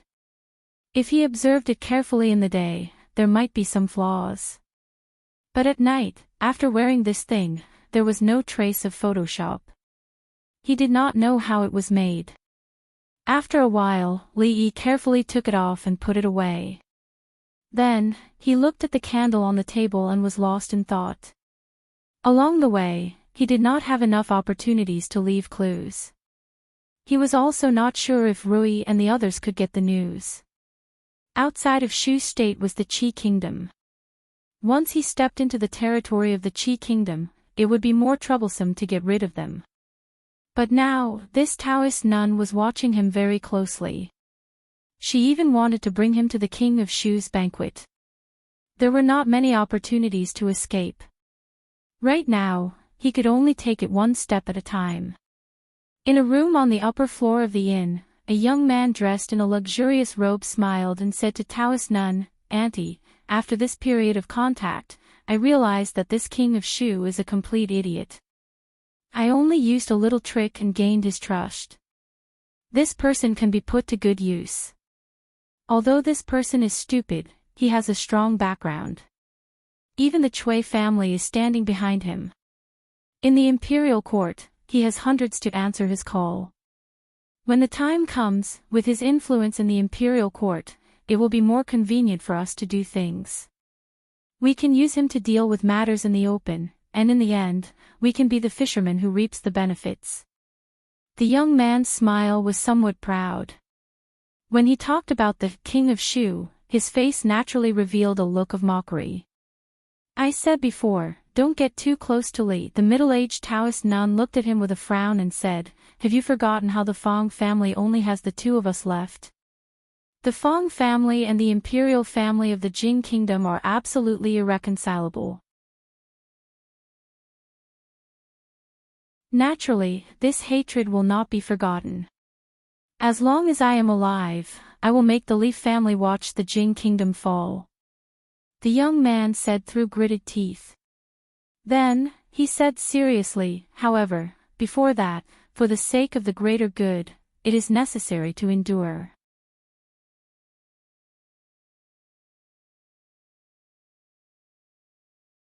Chapter 650. Fate really made fools of people. Li Yi remembered that the first time he got involved with the King of Shu was also in the King of Shu residence. It was the same invitation and the same king's mansion. The only difference was that the first time was in the capital city, and this time it was in Shuzhou. After going around in circles, everything seemed to be back to square one, but in fact, the route had already gone astray. At least the King of Shu had gone astray. He was a noble prince with a powerful background. Instead of being a prince in the capital city and waiting to inherit the throne, he had to go to such a remote and desolate place. Why bother? Li Yi walked downstairs with the Taoist nun. A middle-aged man came out of a room. Seeing him, he was stunned and asked, "Aunt, who is this?" "An important guest." The Taoist nun seemed unwilling to explain too much, so she just said one sentence. The young man looked at Li Yi suspiciously, but did not say anything. He walked to the other side of the Taoist nun. Li Yi touched his cheek. It was stuck quite tightly, so it should not fall out suddenly. Otherwise, he was not sure whether the King of Shu would be scared to the point of having a heart attack or something like that if he showed his true self in front of the King of Shu. Even if he did not, he had to be careful. Li Yi weighed in his heart whether to be taken to the Qi Kingdom by the Taoist nun or to show his true self in the King of Shu's territory. He felt that the former was less dangerous. Fortunately, the King of Shu did not know that the reason why he was banished to Shuzhou was that he spared no effort to help him for free. Otherwise, even if the Taoist nun was a grandmaster, she might not be able to stop him. Yong County was not large, and the king's mansion was located in the most prosperous part of the county. Before entering the mansion, the first impression Li Yi had was that it was shabby. It was too shabby. He had been to two mansions, Prince Ning's mansion in Qing and Prefecture and the King of Shu's mansion in the capital city. He had been to countless palaces in the Imperial Palace, but the King of Shu's mansion in Yong County was indeed the shabbiest one he had ever seen. Based on this, it could be inferred that the King of Shu's life here should not be very comfortable. Li Yi's guess was right. The King of Shu was indeed not living a comfortable life. Anyone who was banished from the capital, the center of power, to this place would not be in a good mood. Not only was it remote, it was also impoverished. Even though he was known as the King of Shu, he had never thought that he would one day come to this place. Why are you dilly-dallying? Have you not eaten yet? The King of Shu walked out of a spacious room and pointed at the maids and servants who were in a hurry. He frowned and said, "I's banquet is about to begin. If you delay, be careful of your heads." There was nothing good about Shu. The place was not good, and the people were not good. Even the servants in the manor were not as easy to order around as they were in Jingdo. The King of Shu had never hated the word Shu as much as he did now. A figure walked over from afar with a face full of smiles. He first cupped his hands and bowed to the King of Shu before saying, "Your Highness, there's good news from the capital." A look of joy appeared on the King of Shu's face. He immediately asked, "What news? Did Father summon me back to the capital?" The man revealed an awkward expression and said, "No, Your Highness." The King of Shu's expression became a little ugly. He asked, "What's the good news?" The man said embarrassedly, "Your Highness, Li Yi, the County Earl of Chang'an, has been missing for nearly a month. I'm afraid he's dead." Hearing a certain name, the King of Shu's spirit was lifted. He asked, "Who are you talking about?" The man immediately said, "Li Yi, the County Earl of Chang'an, Li Yi." Li Yi is missing? The King of Shu asked in surprise. Yes, this news just came from the imperial court. It should be true. The man was the chief clerk of the King of Shu's mansion. At this moment, as soon as he received the letter from the imperial court, he immediately came to report. "Is he dead?" The King of Shu asked expectantly. The man was stunned and said, "There's no specific news yet. The imperial court said that County Earl Li was kidnapped by bandits. He went all the way to the west and may pass by Shu State. They asked the local officials to pay attention to this matter. If they find any trace of County Earl Li, they must find a way to rescue him." Rescue him? County Earl Li is the pillar of our Jing kingdom. We must find a way to rescue him. The King of Shu sneered and said, "Send someone to the provincial governor's mansion and then to the government offices of all counties. If there's any news of Li Yi, they must report to I immediately." "Yes." The man bowed and quickly retreated. Li Yi. A cold smile appeared on the King of Shu's face. He said, "You'd better pray to God that he won't fall into my hands this time." It was getting late, and guests began to arrive gradually. Although Shuzhou was the King of Shu's fief, it was the local gentry and aristocrats who held firm control over Shuzhou. Even though the Cui family had been operating here for a long time, they were not legitimate. After the King of Shu arrived in Shuzhou, he frequently held such banquets. Most of the guests were the local gentry. If he could gain the support of these people, he would be able to firmly control Shuzhou and have nothing to worry about in the future. "Greetings, Your Highness." "Greetings, Your Highness." Tonight, there were local officials, but most of them were young talents who were somewhat famous in Shu State. They represented the various forces behind them. The King of Shu glanced at them and estimated the number of people. He was generally satisfied. Greetings, Your Highness. A voice came from not far away. The king of Shu turned his head and smiled. He walked over and said, "Why are you so late? I have been waiting for you for a long time." The king of Shu was very grateful to this man surnamed Fang. On one of his trips, he happened to encounter a group of bandits in the city. If not for the young man in front of him, he would have been dead. Of course, the reason why the king of Shu was so polite to him was because other than saving his life, the other party also held a mysterious power. Although he had not seen the whole picture, the tip of the iceberg that was revealed made him very fearful. However, if this power could be of help to him in the future, it would be an extremely good thing. The king of Shu looked at the Taoist nun beside the man surnamed Fang and was surprised for a moment. He immediately asked, "This Taoist priest, is she the one you often mention?" "Yes," the man surnamed Fang said with a smile. The king of Shu's expression turned serious. He cupped his hands and said, "Greetings, Taoist priest." "You're welcome, Your Highness." Taoist nun nodded slightly. "Please take a seat." The king of Shu smiled and pointed to a seat that was very close to the front. "Let's go over." The man surnamed Fang led Li Yi and Taoist nun over. "Wait a minute." Li Yi turned around. He had just taken 2 steps when the king of Shu's voice suddenly came from behind. "Your Highness, is there anything else?" When the king of Shu saw the young man beside the Taoist nun turn around, a trace of suspicion appeared on his face. He asked, "You look very familiar. Have we met before?" The young man smiled and said, "When I was in the capital, I only saw Your Highness from afar a few times. I'm afraid Your Highness has mistaken me for someone else." The king of Shu frowned slightly. The voice was unfamiliar, and so was the appearance.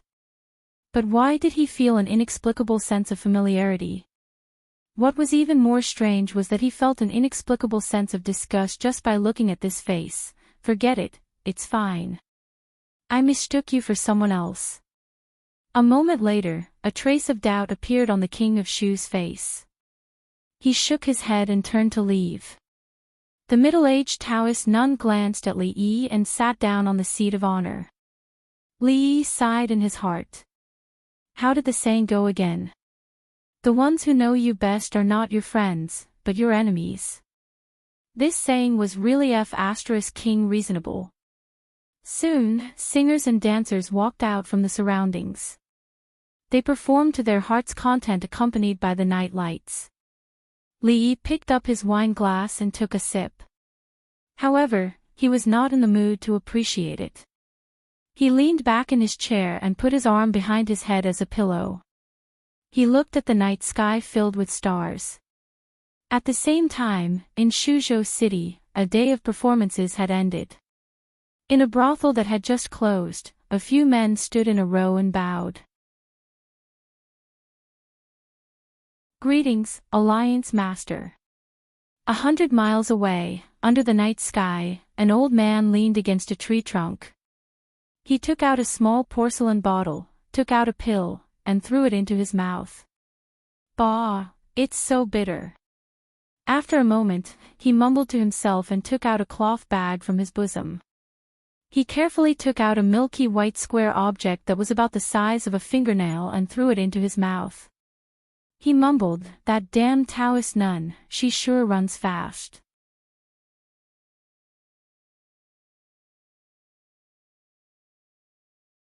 Chapter 651.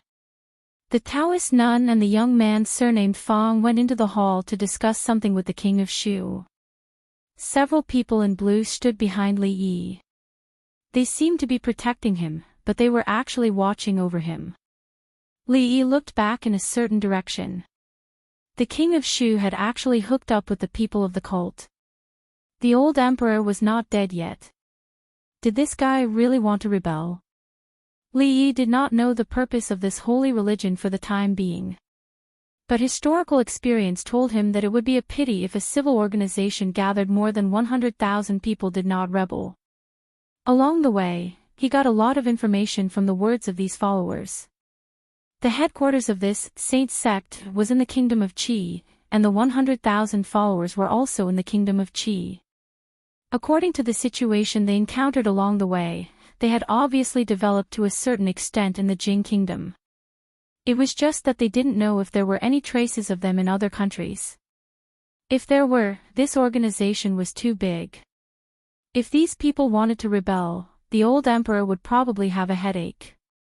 Brother, you look unfamiliar. You are not from Shuzhou, are you? A voice came from the side. Li Yi turned his head and saw a young man holding a wine glass and walking towards him. Li Yi felt that he was a little familiar. He must have seen him before, but he should not have talked to him much.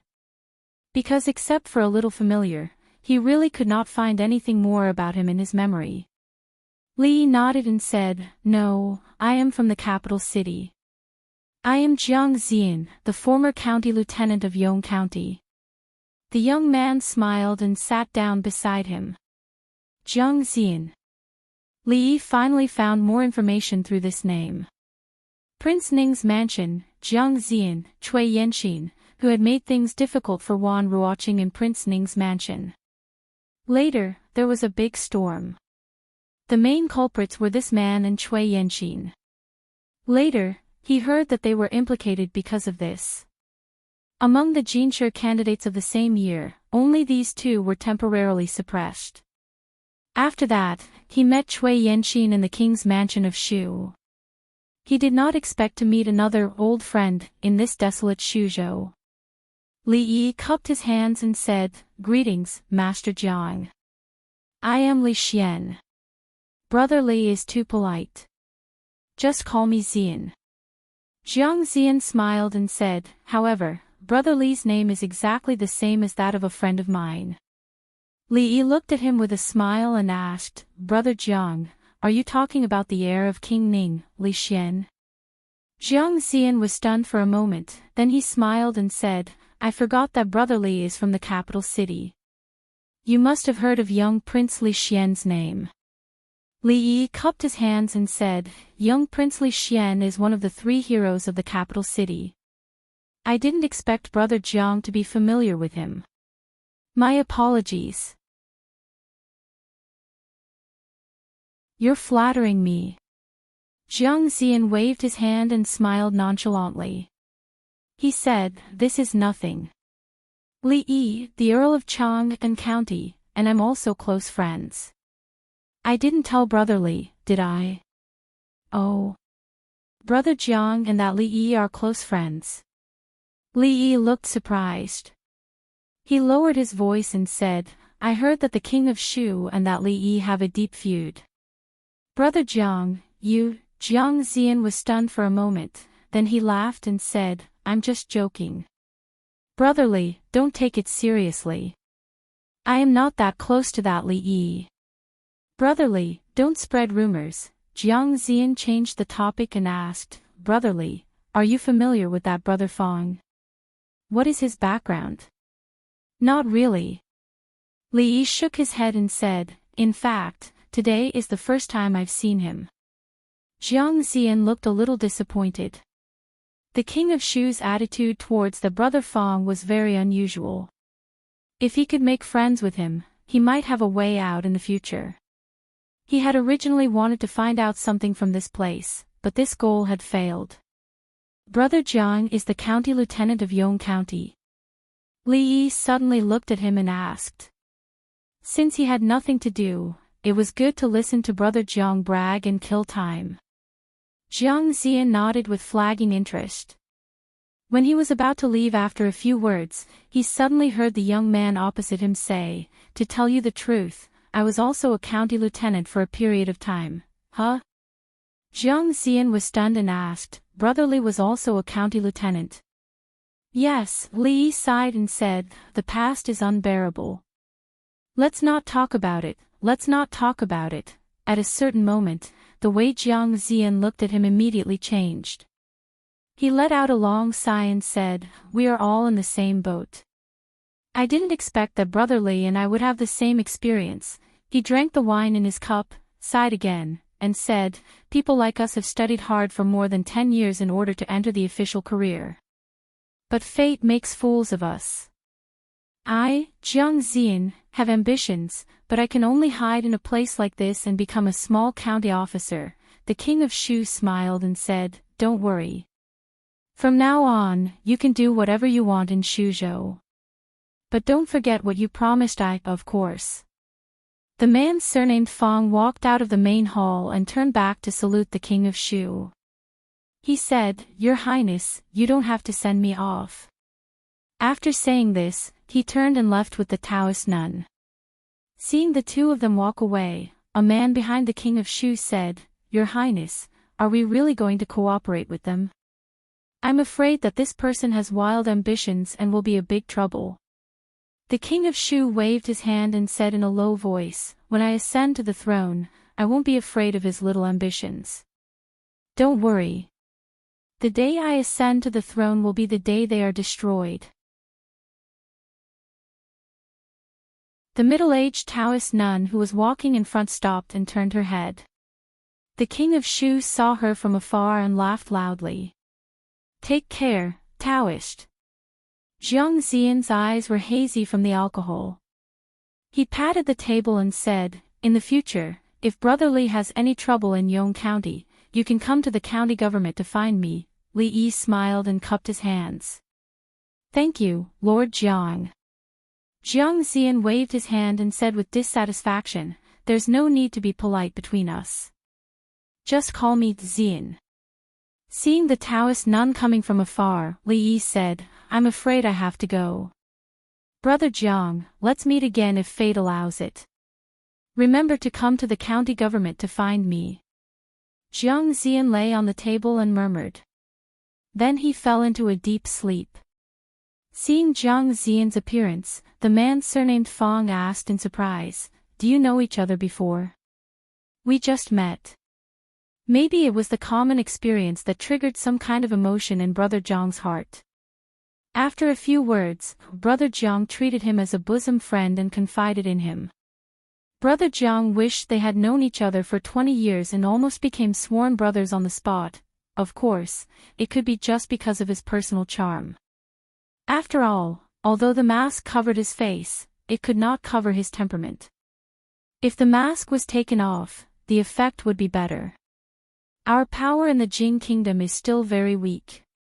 Although there are many believers in the capital, they are now being watched by the government and dare not act rashly. In a place like Shuzhou, the government is not very active, which is more suitable for the development of the holy religion. Now that we have reached an agreement with the king of Shu, he will not stop us and will even provide us with convenience. However, at present, we are still a little short of silver, and the king of Shu is not willing to provide us with it. He did not know if the young man did not treat him as an outsider or if what he said at the moment was not considered confidential. Li Yi was slightly surprised. This guy, the king of Shu, was really messing around with these people. It would be best if we can let him become a believer of our holy religion. The king of Shu is the eldest son of the emperor of the Jing Kingdom. He is most likely to live in the East Palace. In the future, when he inherits the throne and ascends to the throne, when the young man was talking about these things with some excitement, a voice suddenly came from behind. The king of Shu is most likely to inherit the throne. Li Yi looked at the young man in surprise and asked, "Don't you usually pay attention to court affairs?" The young man was stunned. He turned around and looked at Li Yi with a frown. He asked, "What do you mean? Have you ever thought about why the king of Shu was banished to Shuzhou when he was doing well in the capital? Which emperor would banish the crown prince out of the capital when he was seriously ill? A few months ago, Prime Minister Qin no longer supported the king of Shu. The king of Shu's faction has already lost the support of Prime Minister Qin. Have you ever thought about the reason behind this? Why doesn't the School of Mathematics, which the imperial court has placed high hopes on, have any students who are related to the king of Shu? In just half a year, the imperial court has undergone several major purges. Have you ever investigated who were the ones who were purged? Have you ever thought about what will happen to the 100,000 believers by acting so rashly? What holy religion? Li Yi felt that he had overestimated them. Their reputation was very domineering, but their intelligence system was simply rubbish. They used old calendars as the latest information. It would be fine if they did not rebel, but once they did, they would die sooner or later. The Taoist nun turned to look at Li Yi with a thoughtful expression. The young man's expression froze. He opened his mouth and asked, "Is what you said true?"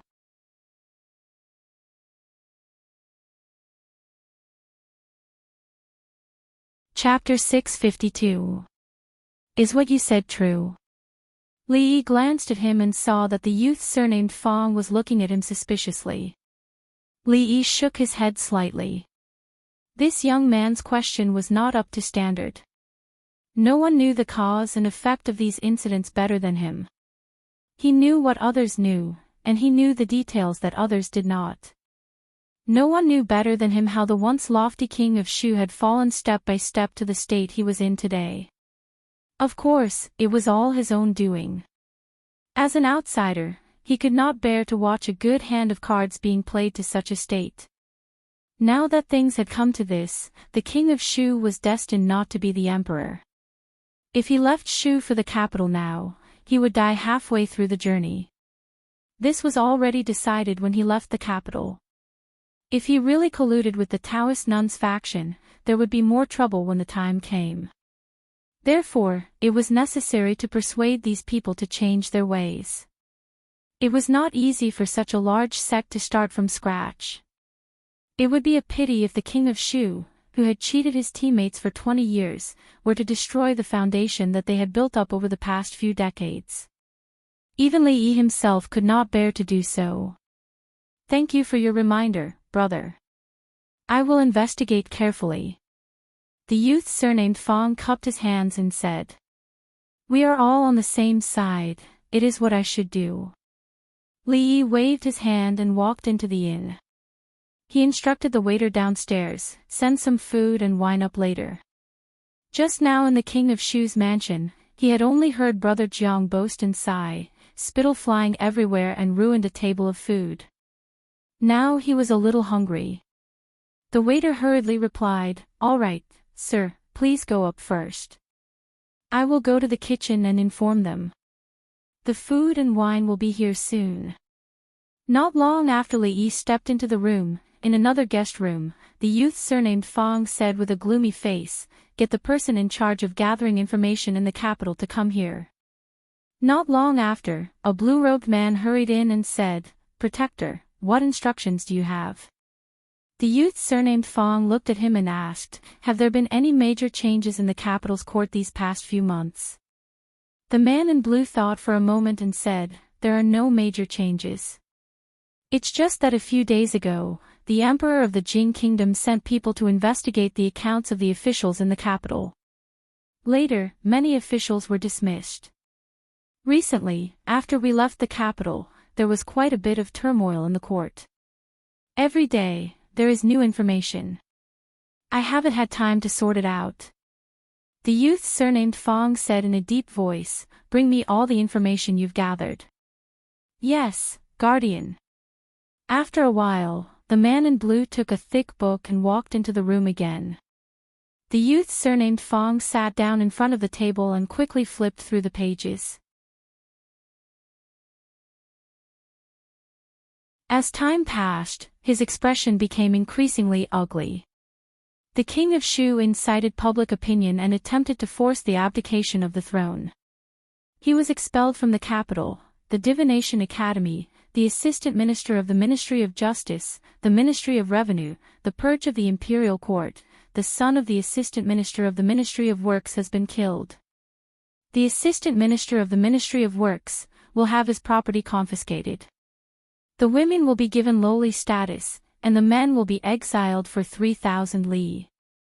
Useless. The youth surnamed Fong slammed the table fiercely and stood up from his chair. The man in blue hurriedly knelt on the ground and said loudly, "I did not do my job well. Please punish me, guardian.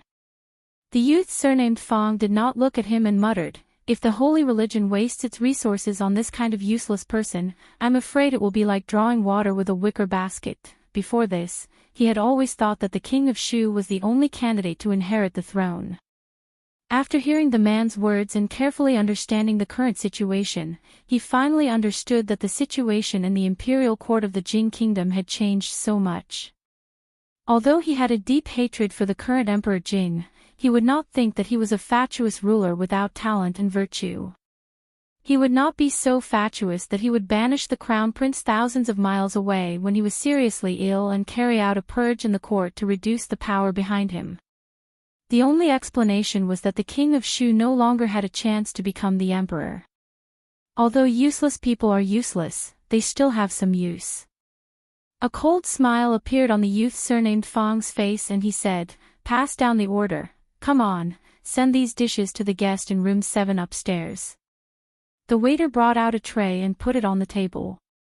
After giving the order, he went back to the kitchen to busy himself. "I'll do it." A waiter was about to run over when a handsome manservant came out of the kitchen. He carried the dishes with both hands and walked upstairs. In the room, Li Yi sat at the table and poured a cup of tea. He sipped it and was lost in thought as he looked at the flickering candlelight. That damned Taoist nun was really a headache. In the past, when he was with Rui all day long, he did not feel that a grandmaster was very powerful. Previously, he did not feel that Taoist nun was very dangerous.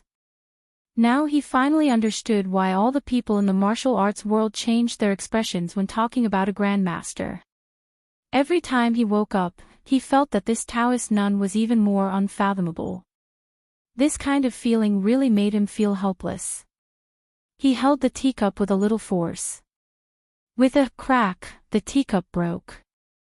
Finally, when he opened his hand, there was only a pile of white powder left in his palm. There was a knock on the door. It should be his supper. With his back to the door, Li Yi was too lazy to look back. He said casually, "The door is not closed. Come in." Then there was the creaking sound of the door opening. "Just put it here." Li Yi pointed to the table casually, clapped his hands, and said, "Remember to close the door when you go out."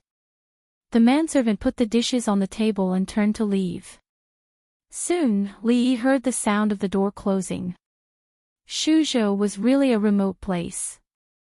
The chef in the inn's kitchen was obviously not good at cooking. The dishes were black and had no appetite. Li Yi did not even recognize what the dishes were. He took a small bite with a tentative mind, and his brows furrowed tightly. He took another bite and sighed. This cooking skill is probably on par with that of Mississippi Liu. After saying this, his body inexplicably shivered and his hair stood on end. He slowly turned his head and saw a figure standing behind him. At this time, the figure was looking at him coldly with his arms crossed. Li Yi's eyes widened and he blurted out, "Ru." He was only able to say one word before his mouth was blocked by the figure.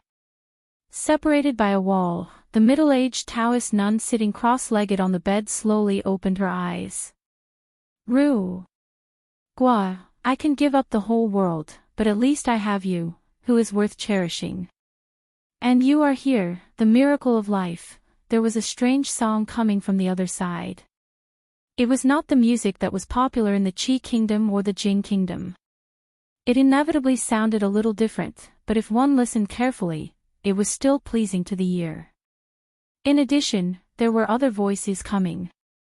"Young man, don't go back.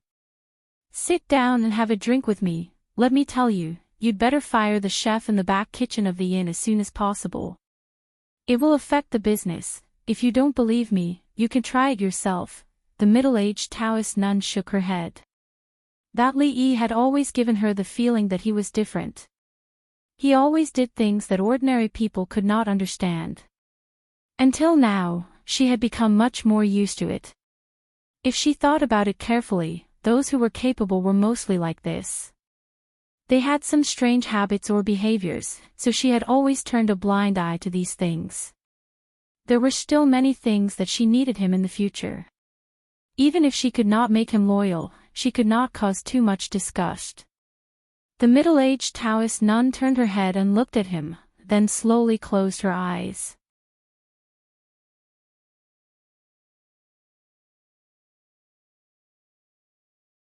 Chapter 653.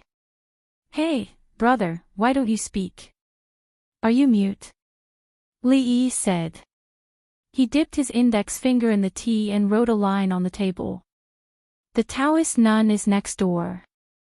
Are you alone? Mississippi Lu nodded and then pointed to his face.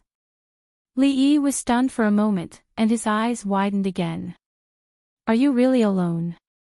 He mouthed. Mississippi Lu nodded and pointed to his face again.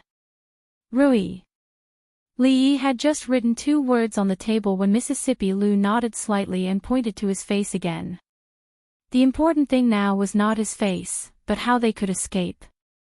Li Yi waved his hand, reached to his ear, touched the edge of the mask, and tore it off. Hiss, he almost cried out in pain. He covered his burning face with both hands, and tears were about to flow out of his eyes. I'm sorry, I didn't know you were mute. With tears in his eyes, Li Yi choked with sobs and said apologetically, I'm sorry, I used to have a friend who suffered from aphasia, but he is no longer here. I'm sad and lost my composure. I'm sorry, wait here. I'll find a way. Second Miss Lu wrote a line of words on the table with tea. She took a deep look at him, turned around, and left. Li Yi stood up and said, Brother, hey, brother, don't go. I didn't mean it. I didn't mean to say you were mute. Watching Mississippi Lu walk out, Li Yi closed the door and sat back at the table. Mississippi Lu actually caught up with him. This was probably the best thing that had happened in recent days. Although the two of them together were no match for the Taoist nun, they inexplicably felt much more at ease in their hearts. Of course, if second great uncle wasn't worried about his old arms and legs and could come along, he wouldn't be here right now. Instead, he would be in the room next door, making that Taoist nun kneel down and say that she conquered him. Every time he woke up, he would silently express his admiration for second great uncle in his heart. Using cheats wasn't scary. What was scary was using cheats for a lifetime. He looked at the pile of powder on the table and couldn't imagine what kind of realm second granduncle had reached. Having an old man at home was like having a treasure. Calculating it, the old man could still sleep for a few decades. The current him was already terrifying enough. After a few more decades, would he really be able to break through the void with his sleep? Li Yi picked up his chopsticks. At this time, he no longer felt that the dishes on the table were unpalatable. Soon, he ate them all. Not long after he put down his chopsticks, there was a knock on the door. Little brother, are you here to collect the plates? Li Yi quickly walked over and opened the door. When he saw Taoist nun standing outside, he walked straight into the room. The middle-aged Taoist nun sat on a chair in the room and asked, Has your hypersomnia not recurred in the past 2 days? Li Yi closed the door and walked over. He said, It's easy to get sleepy after sitting in the carriage for a long time. I'm much better these days. I've long heard that you have a grudge against the king of Shu. Li Yi waved his hands repeatedly. It's just a small matter, you're right about one thing. The treatment that the king of Shu has received is indeed not what a crown prince should have. The middle-aged Taoist nun looked at him and said, But don't forget that he is the eldest son. No matter how mediocre he is, he has the Cui family behind him. There are so many big families and so many courtiers. It's reasonable for him to be the emperor. You also know that Emperor Jing doesn't have much time left.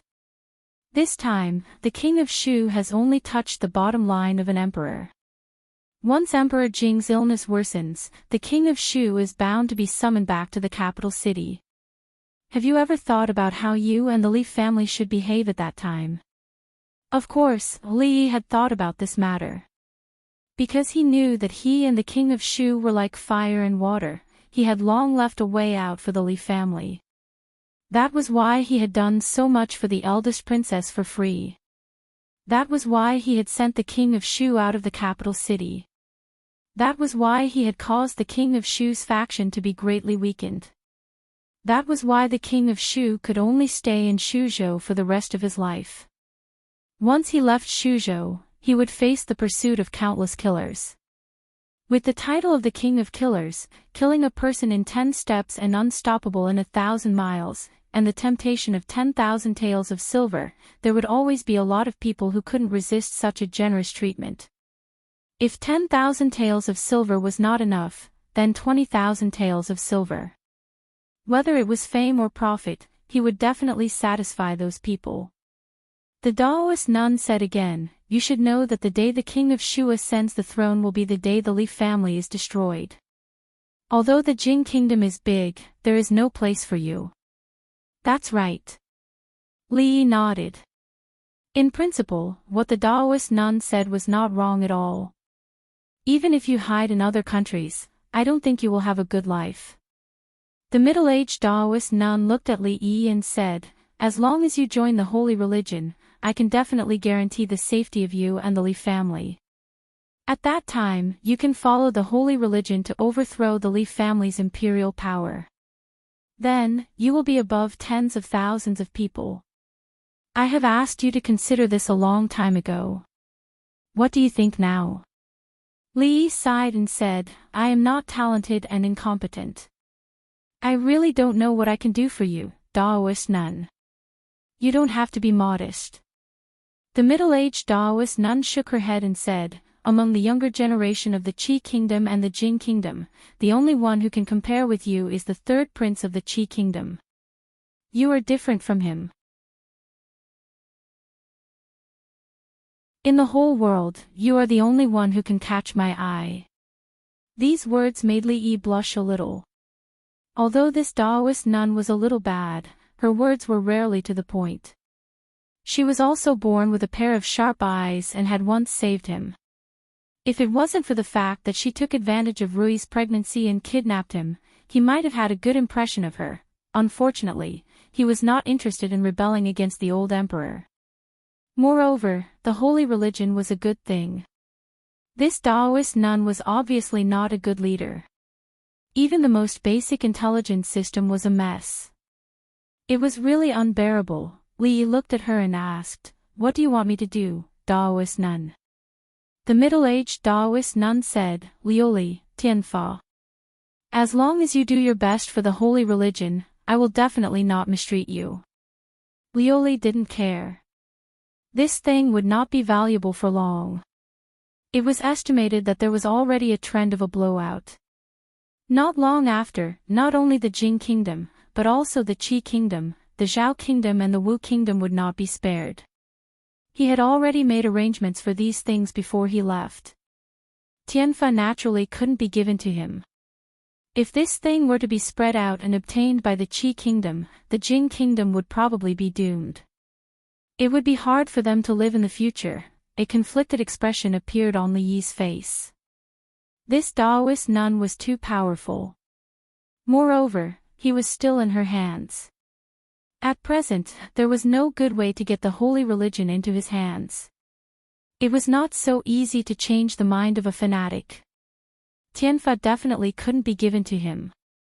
"Are you worried that I will burn the bridge after crossing the river?" The middle-aged Taoist nun saw his hesitation. She threw a token on the table and said, "Take this token, and you will be the protector of the holy religion. Your status will only be below mine.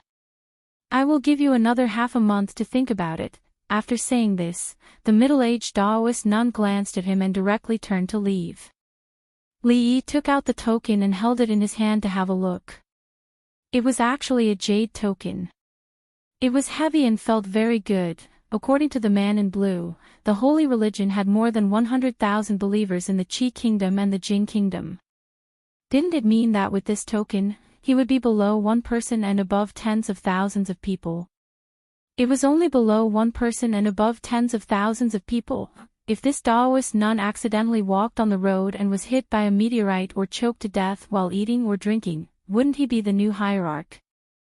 No, they believed in the Empress. What should he be called?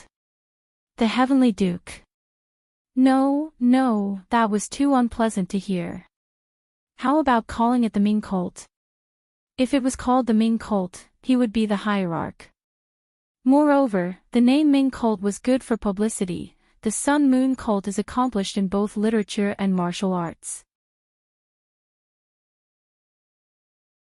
It will benefit the common people for thousands of generations and unify the martial world.